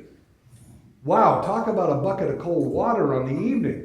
And he said, and one of you is going to deny me 3 times, and all of you are going to desert me. That really sort of pulls a bucket of water on the whole thing. But this one about one of you is going to betray me. The disciples erupt. They're shouting. You can imagine. These aren't guys going, I wonder who it is. You watch too many movies if it were that way. These are Middle Eastern men. They're Galileans. They're rough and tumble. They're loud. They're ornery. And they're shouting. Who is it? Who is it, Lord? Tell me who it is. Others are saying, well, Lord, tell us who it is. Oh, let me check one thing here real quick. There we go. So tell us who it is. And others are saying, is it me? Is it me? Maybe they had a bad self-esteem or something. I don't know. But anyway, is it me? Who is it? And finally, Peter, who was over here at this side of the table, he manages to catch John's eye by giving him a sharp nod. Going, John, ask him who it is. He couldn't stand the suspense. So John, at that point, would have leaned back on Jesus' chest. It doesn't tell us he did that, but by default, he would have. He leans back on Jesus' chest, and he says, Master, tell us who it is. Jesus then said loudly enough, it's the one who dips in the sop with me. The Passover meal, like tonight's meal, was a dipping meal. You dipped into all kinds of things. There was salt water, there was haroset, there was other things on the table too that they would have eaten that would have been out there to kind of fill out the meal. It's the one who dips with me. And then Jesus would have straightened himself out at the table into a seated position like this. And he would have, oh, by the way, we have a model of it out there in the foyer that you could take a look at. It's a beautiful model from Israel, and it's set up just exactly what we're talking about here tonight. And Jesus would have picked up a piece of bread, and he would have torn off a bite-sized piece, and he would have dipped it into something in front of him, and then reached around to his left and put the bread into Judas Iscariot's mouth. And you know what that means. And right there, the disciples knew Judas couldn't possibly be the betrayer. You don't put bread in your betrayer's mouth. You put your fist in his face. But you don't put bread in his mouth. He's going to sell you out. You don't do that. You take him by the tunic, drag him outside, throw him off the cliff, whatever you're going to do. But you don't put bread in his mouth. Jesus did. And right then, the disciples went, well, there's a mystery now. We don't know what that's going to be. And the bread goes into Judas's mouth. Oh, by the way, when that happens, and Judas received the bread, it's quite possibly the most infamous moment in the entire Bible from Genesis to Revelation. Because he didn't spit it out, but he might as well have. It was all a lie. Because he received that bread. That Judas, you are my brother, and I'd gladly die for you. In fact, tomorrow I will. Judas, I love you. Judas, I highly esteem you. I honor you. I do this to you. Judas, I'm your friend. Judas, I forgive you. And he takes it, says nothing, gets up from the table, grabs the money bag, and leaves. And the disciples' reaction is, where's he going? And some thought, the Bible tells us, that he was going out to buy more food for the feast or to do a good deed with the money that he was given. But not one person thought that he would be the betrayer. That's how trusted Judas was by the rest of the disciples. Whenever you see Judas talking, whenever you see Judas interacting with the rest of the disciples, they seem to be following his lead because they really did have a lot of respect for him. And besides, Judas had the money bag. He was the banker of the group. And you don't give the money bag to some shifty-eyed, fanged, drooling thief. You give it to the guy you trust the most, and that was Judas. So he grabs the money bag, and off he goes to betray the Lord for 30 pieces of silver. I'm wearing this because this is a real one. This is one of 30 pieces of silver. Not that's 30 pieces of silver. It's a Tyrian shekel. And this is what Judas used. This coin right here. This is what he was given. And he finally threw back in the temple. I just thought I'd show you that. We can talk about that later. Judas was the betrayer. But the disciples didn't know. And they didn't even guess. And here's the question. When Jesus marked him, the betrayer is the one who dips in the sop with me. Dip, dip, dip. And into his mouth the bread went. And they didn't know. Should they? Should they have known? And I give that a qualified yes. Because his disciples, now I'm gonna give you an insight here, and then in the last person we talk about, another insight. So hang on real tight. Jesus, back in Luke chapter 6, does a sermon that was not the Sermon on the Mount because we know it was in a different location. And he gives in this sermon something that sounds like the Sermon on the Mount, where he says to his disciples these words. He says, "You who hear me." You know what that means? Listen up. Are you listening? Listen up. Don't miss this. So everybody, listen up. You who hear me. I tell you, love what would you think would come next? Your neighbor. Love your enemies. What? Nobody ever tells people to love their enemy. Love your enemy. Well, what does that look like? Then Jesus gives us the perfect 3-point sermon. And it was so short. He said, this is how you love your enemy. You do good to those who hate you. You bless those who curse you, and you pray for those who are trying to harm you or who are harming you.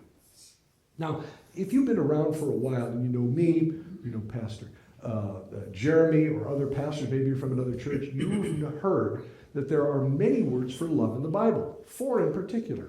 One is storge. That's family love, the way a mother loves a child, the way a brother loves a sister. Family love. Second one, eros. We get the word erotic from it, physical love. Third love that's mentioned in the Bible is phileo or philos. We say, well, that's friendship love. Let me get it a little bit closer to the mark. It means fondness. I'm very fond of you. You can be fond of your husband, your wife, your friends, your neighbors, people in the church. Fondness, it's a great love. But then there's God's love, agape. And agape love, how would we define that? Anybody got an idea? Unconditional love, right? It's too abstract. These people don't abstract well. What does it look like? Show me. Agape love is as much an action as it is a noun. Yeah, it's a form of love. It's God's love. But unless it acts, it's not love at all. It's doing to another person that which God wants to do through you to them that will glorify Him and bless the person. That's agape love. It's not apart from action. You got to do something with it. And Jesus said, agape your enemies.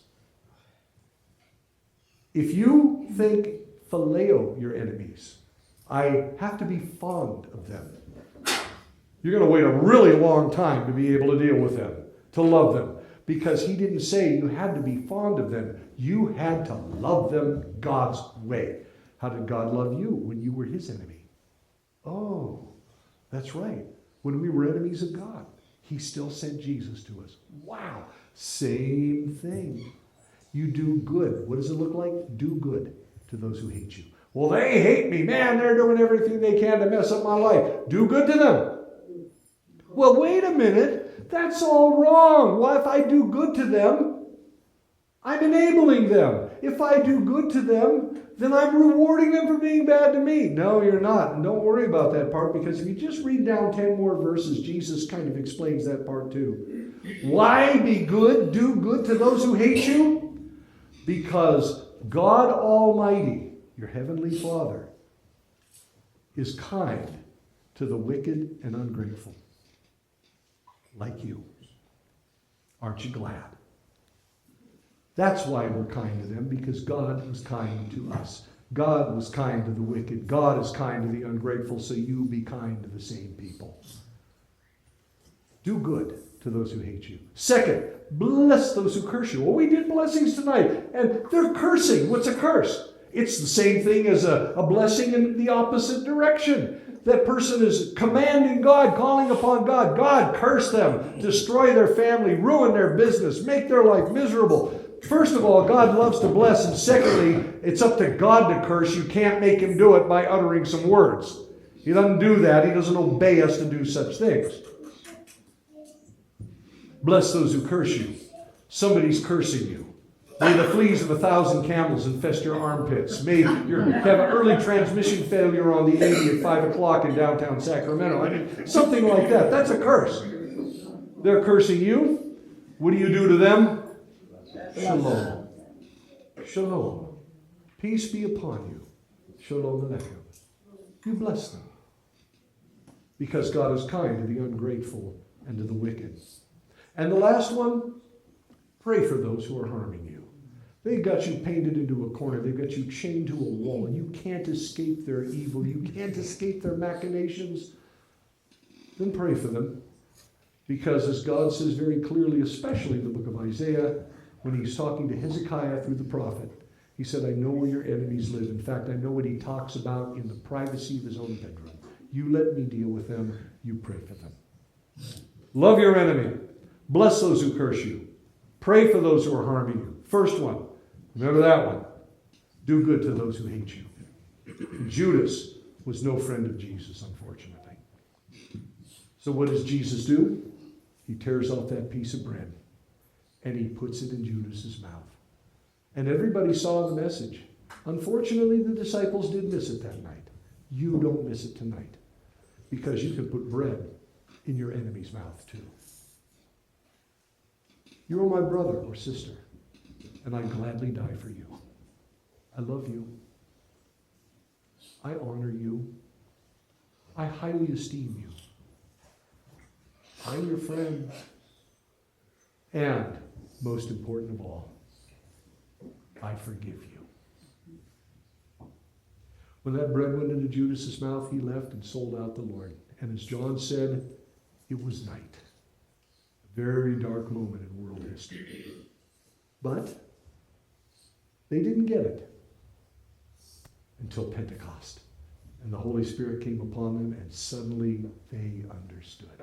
The last person whose location we know at this table is way over here, and here, and here, and, well, yeah, get over there, here. Peter! Now, understand something about this seat. You see, this is not just the scum of the earth wing of the table. That's the scum of the earth seat at the scum of the earth wing of the table. This is the worst seat in the house. Nobody in their right mind would ever want to sit there. And Peter is there. And you know Peter.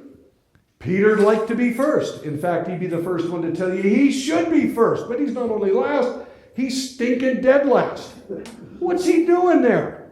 How did he end up there? Well, first of all, let me tell you something else. He didn't want to be there. In fact, he resented it. But how did he get there? Well, there's some possibilities, really quick. Maybe because he and John were actually setting up this feast, because Jesus told them to in the morning. He said, go set up the Passover and put it together. And he was one of the guys doing it. Maybe he was kept outside. Maybe he was getting some stuff, bringing it in. Meanwhile, all the disciples had come in the room. And they all sat down. Who's going to sit there? No one.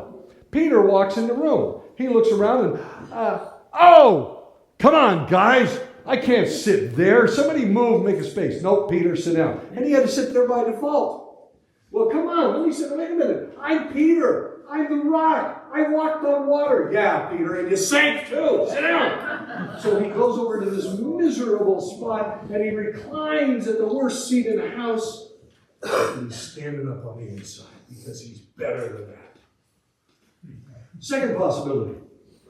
Maybe he sat there, and this is really popular, because he's so humble. And he comes into the room and he knows that seat's going to be left vacant. So he waits until everybody gets comfortable, and then he goes over to the seat and he humbly takes the worst seat in the house, knowing that Jesus will see him and be impressed by his humility and say, oh, Peter, you're so humble. Please, move up higher. Judas, take a hike and, whatever, but move up higher. And Jesus never said anything about it. He didn't acknowledge it. He never moved Peter. And Peter waits, and he waits, and he waits. And why isn't the master moving me? Can't he see how humble I am? And he languishes in that spot in frustration because Jesus didn't ever even acknowledge his humility.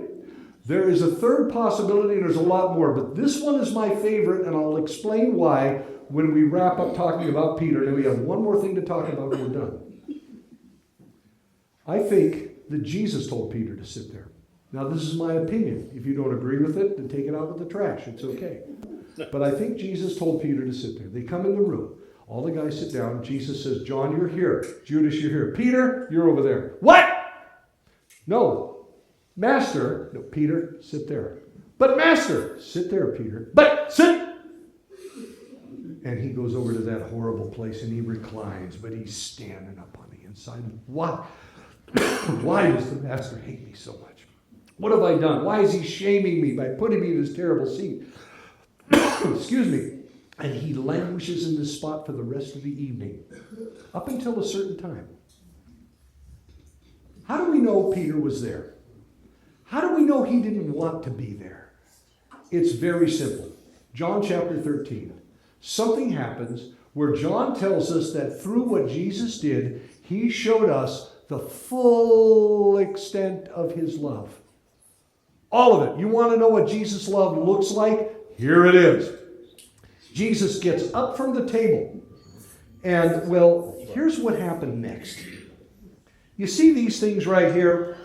What are they used for? That's right. At any great feast, and this would be considered a great feast, if there were no foot washing servants or slaves present to do the job, these items were placed conveniently right here. And it was up to this person to do the job.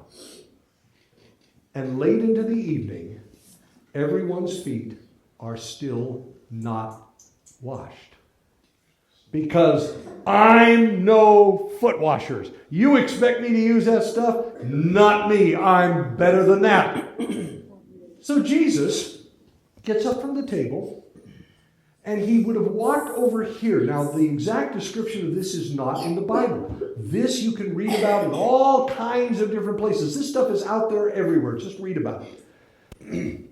He would have come over here and stripped himself down to his underwear, his loincloth.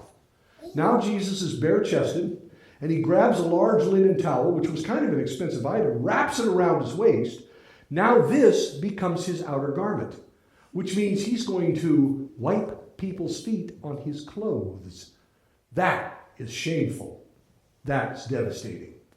And then he takes the pitcher and the basin with the towel wrapped around him. Everybody's feet are not under the table. They're out behind them by the wall. Remember, they're reclining at the table. Jesus can get to their feet very easily. And so he comes over here and he washes John's feet.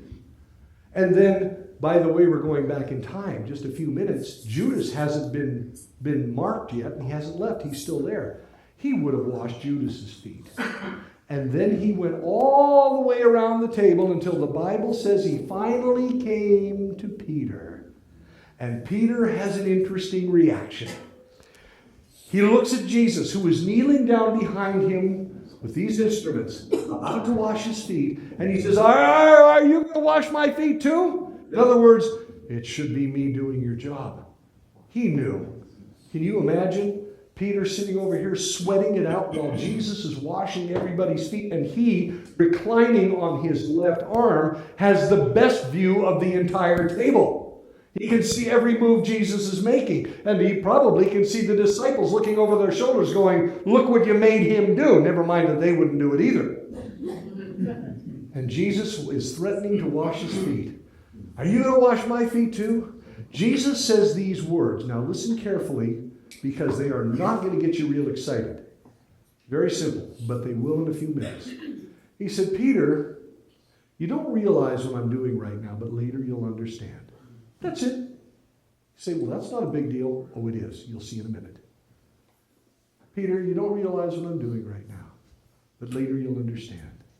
And then Peter unleashes, no, Lord, you'll never wash my feet. And of course, the whole thing is, well, that's humility. He's so humble, he won't let Jesus do it. I think it's words of horror, not humility. You see, 6 months before this night occurred, way up in the northern finger of Israel, at a place called Caesarea Philippi, Jesus asked his disciples the question of all questions. Who do you say that I am? And who tells him? Peter, full of the Holy Spirit before Pentecost. He steps forward and he says, you're the Messiah. You're the Son of the living God. And Jesus rejoiced. Oh, you never thought he smiled or laughed? There it was. He rejoiced. Blessed are you, Peter. Yeah, you got it. You nailed it. But my Father in heaven told you that. That didn't come from any earthly source. And here's Peter, who uttered those words full of the Holy Spirit and probably knows better than anybody else at the table who that man is who's about to wash his feet. The Messiah. God wrapped in human skin. And he's going to wash my feet. when I was too arrogant and proud to wash anybody else's feet. It was supposed to be my job anyway. No, you'll never wash my feet. It's wrong, and nothing can be more wrong in the universe.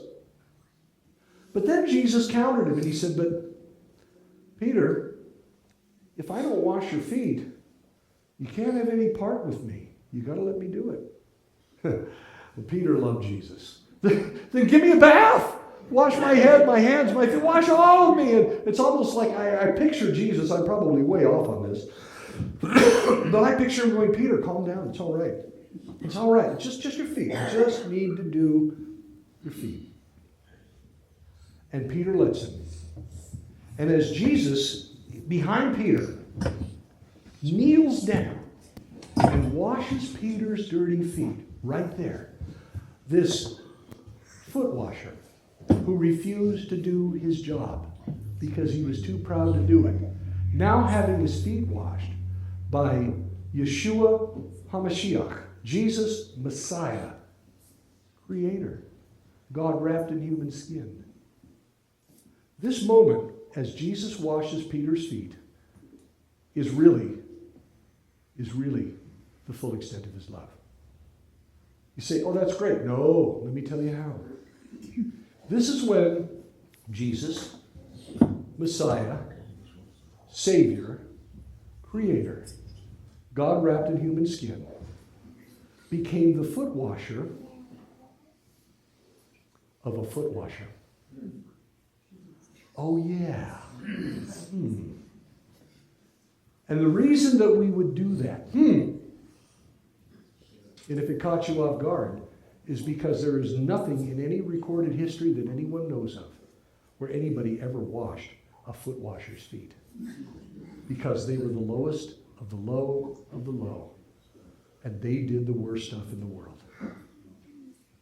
Jesus lowered himself below the lowest and washed a foot washer's feet. That's the full extent of his love. And then he took it further. The next morning, by 9 o'clock, he's on the cross crucified. And you know what he's doing there? Executed for your sins, for our sins, for our dirt, our filth before God. He washed our feet, all humanity's feet, past, present, and future, from the cross. Lowered himself below us, sinners, to take our sins and clean us up. That's what it's all about. Washing Peter's feet. Well, Jesus then put his clothes back on, resumed his place at the table, and begins to speak to his disciples.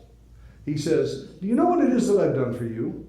You call me teacher and Lord, and rightly so. That's what I am. Now that I, your teacher and Lord, have washed your feet, so now you also wash each other's feet. And then he says these words in English. There's only 7 of them in English. I don't know what they'd be in Greek. He said, and this is the only place he said it, I have set an example for you. It's the only place he says it recorded in the Bible. This is my example, that you should do as I have done for you. What's that? Wash each other's feet. I tell you the truth, he goes on to say, a servant, that's you, isn't greater than his master. That's me. And the messenger, that's you, isn't greater than the one who sent him. That's me. And now that you know these things, you will be devastated if you do them. No. Now that you know these things, you will be shamed and humiliated if you do them. No. Now that you know these things about being foot washers and washing each other's feet, do it. You will be inconceivable. Blessed if you do them. Blessed if you do this. No one had ever said such things ever. But how do you do it? Well, you can have a foot washing service. I mentioned I was going to bring that up. You know, we're not going to wash feet tonight. And I've done foot washing services before. I know that Pastor Jeremy has, Greg has. Pastor Greg, he's done these things before. We're having a foot washing service tonight. You can't advertise it, can you? Because if you do and you tell everybody we're having a foot washing service, then it completely defeats the purpose because everybody shows up with the cleanest feet you've ever seen. Yeah, you don't want anybody to know you got dirty, stinky feet. So you clean it before somebody comes and washes it, right? And it becomes all ceremonial. No, it's more than that. It's the willingness to go below the lowest to do one thing: lift them up. You're going underneath them to lift them up. Well, what does that look like? Well, perhaps you go into this church or another church, and before the service starts, come up to the front, turn around, look at the back row. You may find people there who will be very cautious coming into the church, and they'll sit in the back row because maybe they're really poor. Maybe they are destitute. Maybe they don't smell very good. Maybe they don't speak very well. Maybe there's something wrong. And you go and sit down beside that person, and you say to them, how can I pray for you? I want to pray for you. How can I pray for you? You know what you've just done? You've just made their day. You've lifted them up, and then you pray for them. Or somebody like that, or otherwise. Take them to lunch and ask them, tell me your story. I'd like to hear your story. And suddenly you've given value to their whole life. Maybe that's washing somebody's feet. Something like that, or a billion other things that you can do, but it all involves going below the lowest and lifting them up no matter who they are or where they are. And unfortunately, some of the lowest are some of the richest people you've ever seen. And that's kind of weird, but it's also true. Well, I'm going to come back to Peter, and then like I said, we got one more thing to talk about, and we're done. I told you that it was my opinion, and it is my opinion only, that Jesus told Peter to sit there. He didn't sit there by default. He didn't sit there because he was humble, but because Jesus planted him in that spot. Why? Because Peter wanted to sit in the best seat in the house. It's pretty obvious. He's Peter. He wants to be up higher. He wants the best seat. It's interesting that over in Mark chapter 9, and you can read it yourself because there's a lot of stuff in there. In Mark 9, the guys are doing it again. I'm the greatest, I'm the greatest, I'm the greatest. No, you're not, I am. And they're arguing about it. Jesus calls them together and he says, do you want to know who the greatest in my Father's kingdom is? That person is we sing songs about it, the servant of all. If you're from Calvary Chapel a long time ago, you want to be great in God's kingdom, learn to be the servant of all. Right, your brother wrote that. Yeah, it's a song that we sing. Be great in God's kingdom, be the servant of all. Great sermon, thanks very much, so let's go get some dinner. Right, no. You want to be great in God's kingdom. You learn to be the slave of everyone. Okay, great. Well, that's still abstract. These people didn't abstract well. Jesus is painting a picture for them that they already knew. And it goes like this. In every household that had servants or slaves, you had ranks of slaves, like you would in the army, from generals all the way down to buck privates. And of course, the household steward, which I started with, the guy that came and got you and brought you to my house for the feast. He's number one. He's the general in my house. Joseph of the Old Testament, he was like this. In Potiphar's house, he had worked his way up like that. Very important person. All the way down below them, you would have educators. You might even have a doctor. Luke, there's possibility that Luke was a freed slave because you wanted a medical program in your house. You bought a doctor as a slave. Luke may have been that. We don't know, but it could have been. You had doctors, you had educators, you had farmers, you had washerwomen, you had cooks, you had body servants, but at the very bottom, who was the lowest? Say it. And the disciples knew it. When he said, be the slave of everyone, and every household was slaves, there was only one slave of everyone, and it was who? Peter wanted to be great in God's kingdom. He wanted to sit in the best seat in the house, so Jesus says, Peter, I don't want you up here, you're over here. Why? Because Peter, that is the best seat in the house. Because you want to be great in my Father's kingdom, you be the slave of everyone, and that's where he sits. And Peter missed it. If your life, whether it's in church, at your home, in your neighborhood, among your peers, was typified by a triclinium table with its pecking order around the table. Here's the question you got to ask. Where would you sit? Here or here? Maybe a better question is this. Where do you want to sit? Here or here? Because according to Jesus, that's the best seat in the house. And he proved it by washing everybody's feet. And he was the greatest in the kingdom. Well, the last thing I want to talk to you about, we go back to our bread. Bread has a very interesting property to it with the Hebrews. You see, in the Middle East, not just with the Hebrews, but also with the Arabs, just about everybody in the Middle East, that you reconcile using bread. If something went wrong, you made up for it using bread. Now, here's Keith over here. So Keith and I, we're about the same age, and we grew up in the same village. And we worked the same jobs together, and we've been friends all our lives. And last week, we got into it. A knock-down, drag-out quarrel where Keith shamed me, the worst thing you could do in that world. And I shamed him back, worst thing you could do in that world. And now we hate each other. So, hey, how about that, Arlen? There you go. Let's get those other ones there. Got it? Yeah, that's the Lord saying, it's time to quit. So I just need 5 more minutes and we got it. But Keith and I were at each other's throats. And it shouldn't be that way, but that's the way things are in the Middle East. That's why the Middle East is always up in flames, because you shamed me, I got to get it back in blood.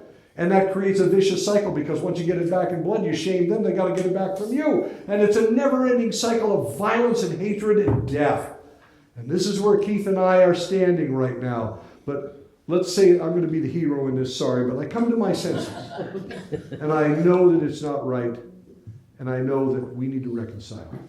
So I could come up to you like a good Westerner and say, Keith, let's shake on it, let's make up. But they didn't do that because this is so easily broken. I could shake your hand, but I got to check your other hand for a knife that may come into my back someday. No, instead, what they did was this. I would go to you and I would say, Keith, I shamed you, and you shamed me, but it ought not to be that way. Would you break bread with me? And what that means is, will you reconcile with me? Keith is excited about this because he knows it's wrong too. Yes, I will. So what I do is I break bread. Now, in my hand, just go with me on this. How many pieces of bread do you see in my hand? One. Great, 1 piece of bread. Now, I pray and I break the bread. How many pieces of bread do you see in my hands? 1. That's right. You've been around when we've done communion, haven't you? 1 piece of bread. Some of you who said 2, wait a minute, what's wrong? Wait, how do you mean 2? That's it's 1 piece of bread? Yeah, it's 1 piece of bread. Case in point, you're at home. This morning, you got a cup of coffee. You finish your coffee, you set it down on the counter, you move by it too fast, you brush the cup with your elbow, the cup goes to the floor, it shatters into 1,000 pieces. How many coffee cups are on the floor? 1, right? 1 piece of bread in 2 parts. This is not a technicality, this is a Middle Eastern view of such things. So I take 1/2 of the 1 piece of bread. I prayed, I've broken it, I give it to Keith. Keith would then eat that 1/2 of the 1 piece of bread, and it would go into his body, and it would become part of him. I am eating the other half of the same exact piece of bread. It goes into my body, and it becomes part of me. What went into Keith and became part of him, went into me and became part of me. What does that make us? 1. Not just 1, that's an abstract. Brothers. We're now related physically to each other, and the common denominator is the bread, broken bread. Kings would do this in order to make peace pacts.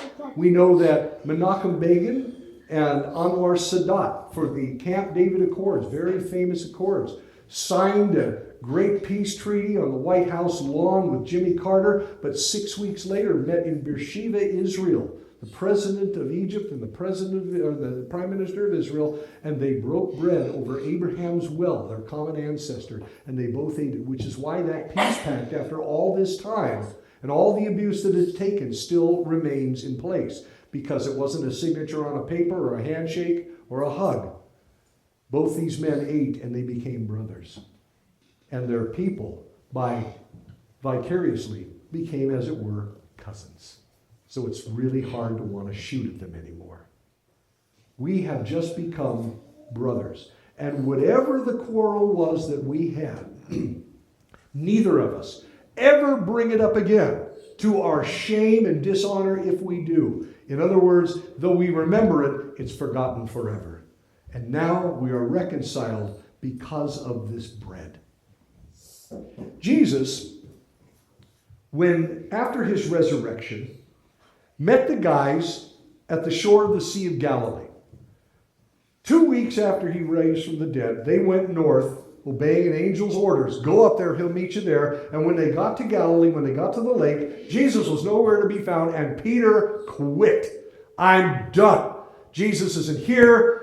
He's despondent. He had denied the Lord all those times. All the rest of the guys had deserted the Lord the night that he was betrayed. It was bad. These guys are down. They're despondent. But Jesus was supposed to be there, and he's not there. So Peter says, I'm going fishing.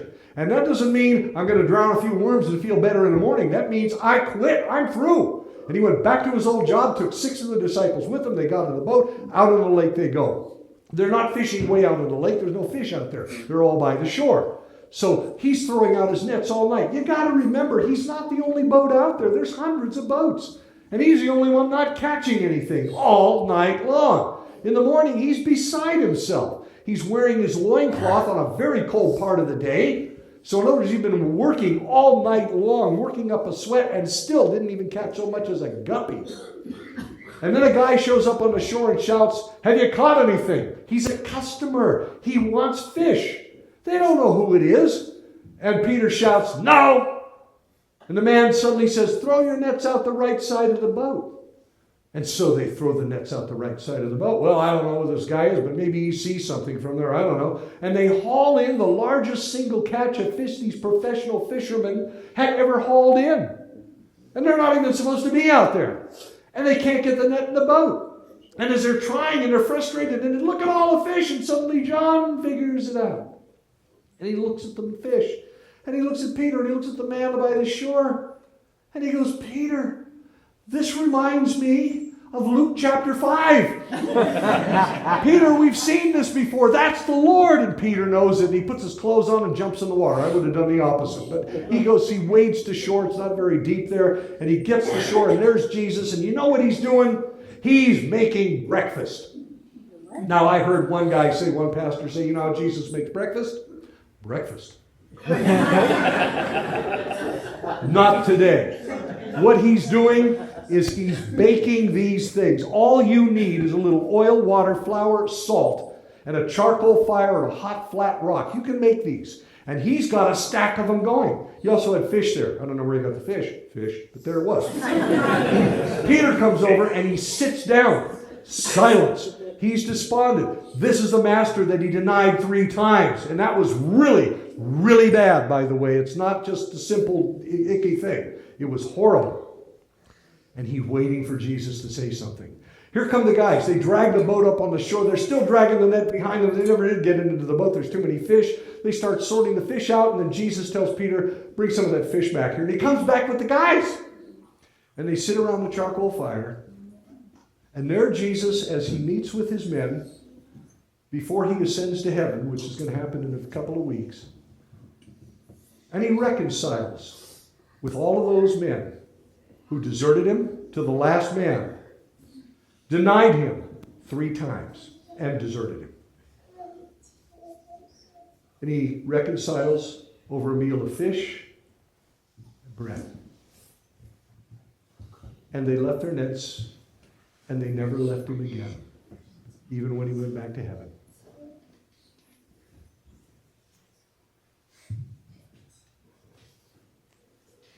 Paul tells us over in Romans chapter 5, verse 10, for if, when we were God's, not friends, God's enemies, we were reconciled to him through the death of his Son, how much more, having been reconciled, shall we be saved through his life? What life? He's made that abundantly clear. The bread of life. I want you to pretend that my hand is the hand of God the Father in heaven.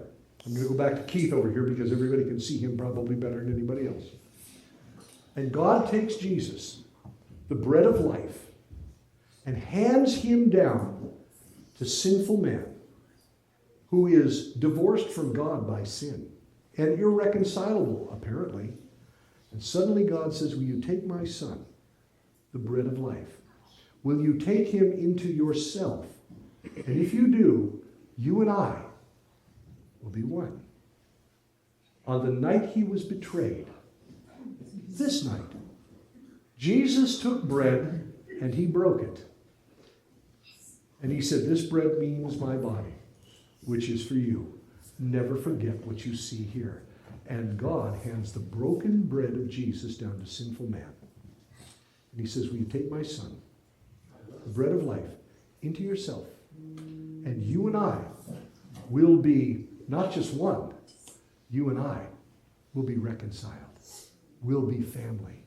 Because my son is now in you, part of you, and he's all of me. And the quarrel that I have against you for your sin, I will personally forget for all eternity.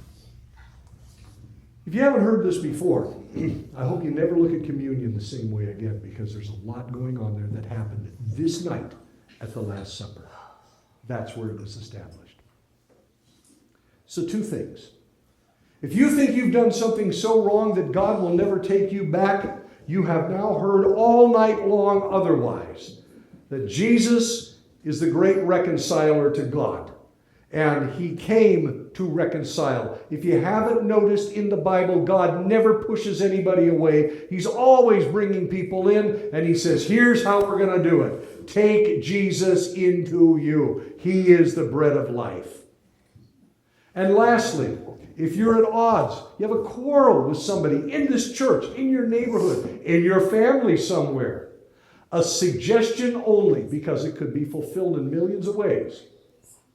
Invite them to a meal. Hopefully they'll come. Take them to lunch, fix something for them. Pull out a piece of bread. What kind of bread? Wonder bread, I don't care. Pull out a piece of bread. And ask them if they break bread with you. And if they say yes, break bread and eat together. But you say, well, they wouldn't understand. They weren't here tonight. I can't explain all of this to them. It doesn't matter. It really doesn't matter. Because, oh, how happy are the peacemakers, for they will be called children of God. And in the words of an ancient rabbi who said something very wise, he said, it takes 2 to reconcile, but please never forget, it only takes 1 to forgive. That is a biblical dinner. Would you all stand?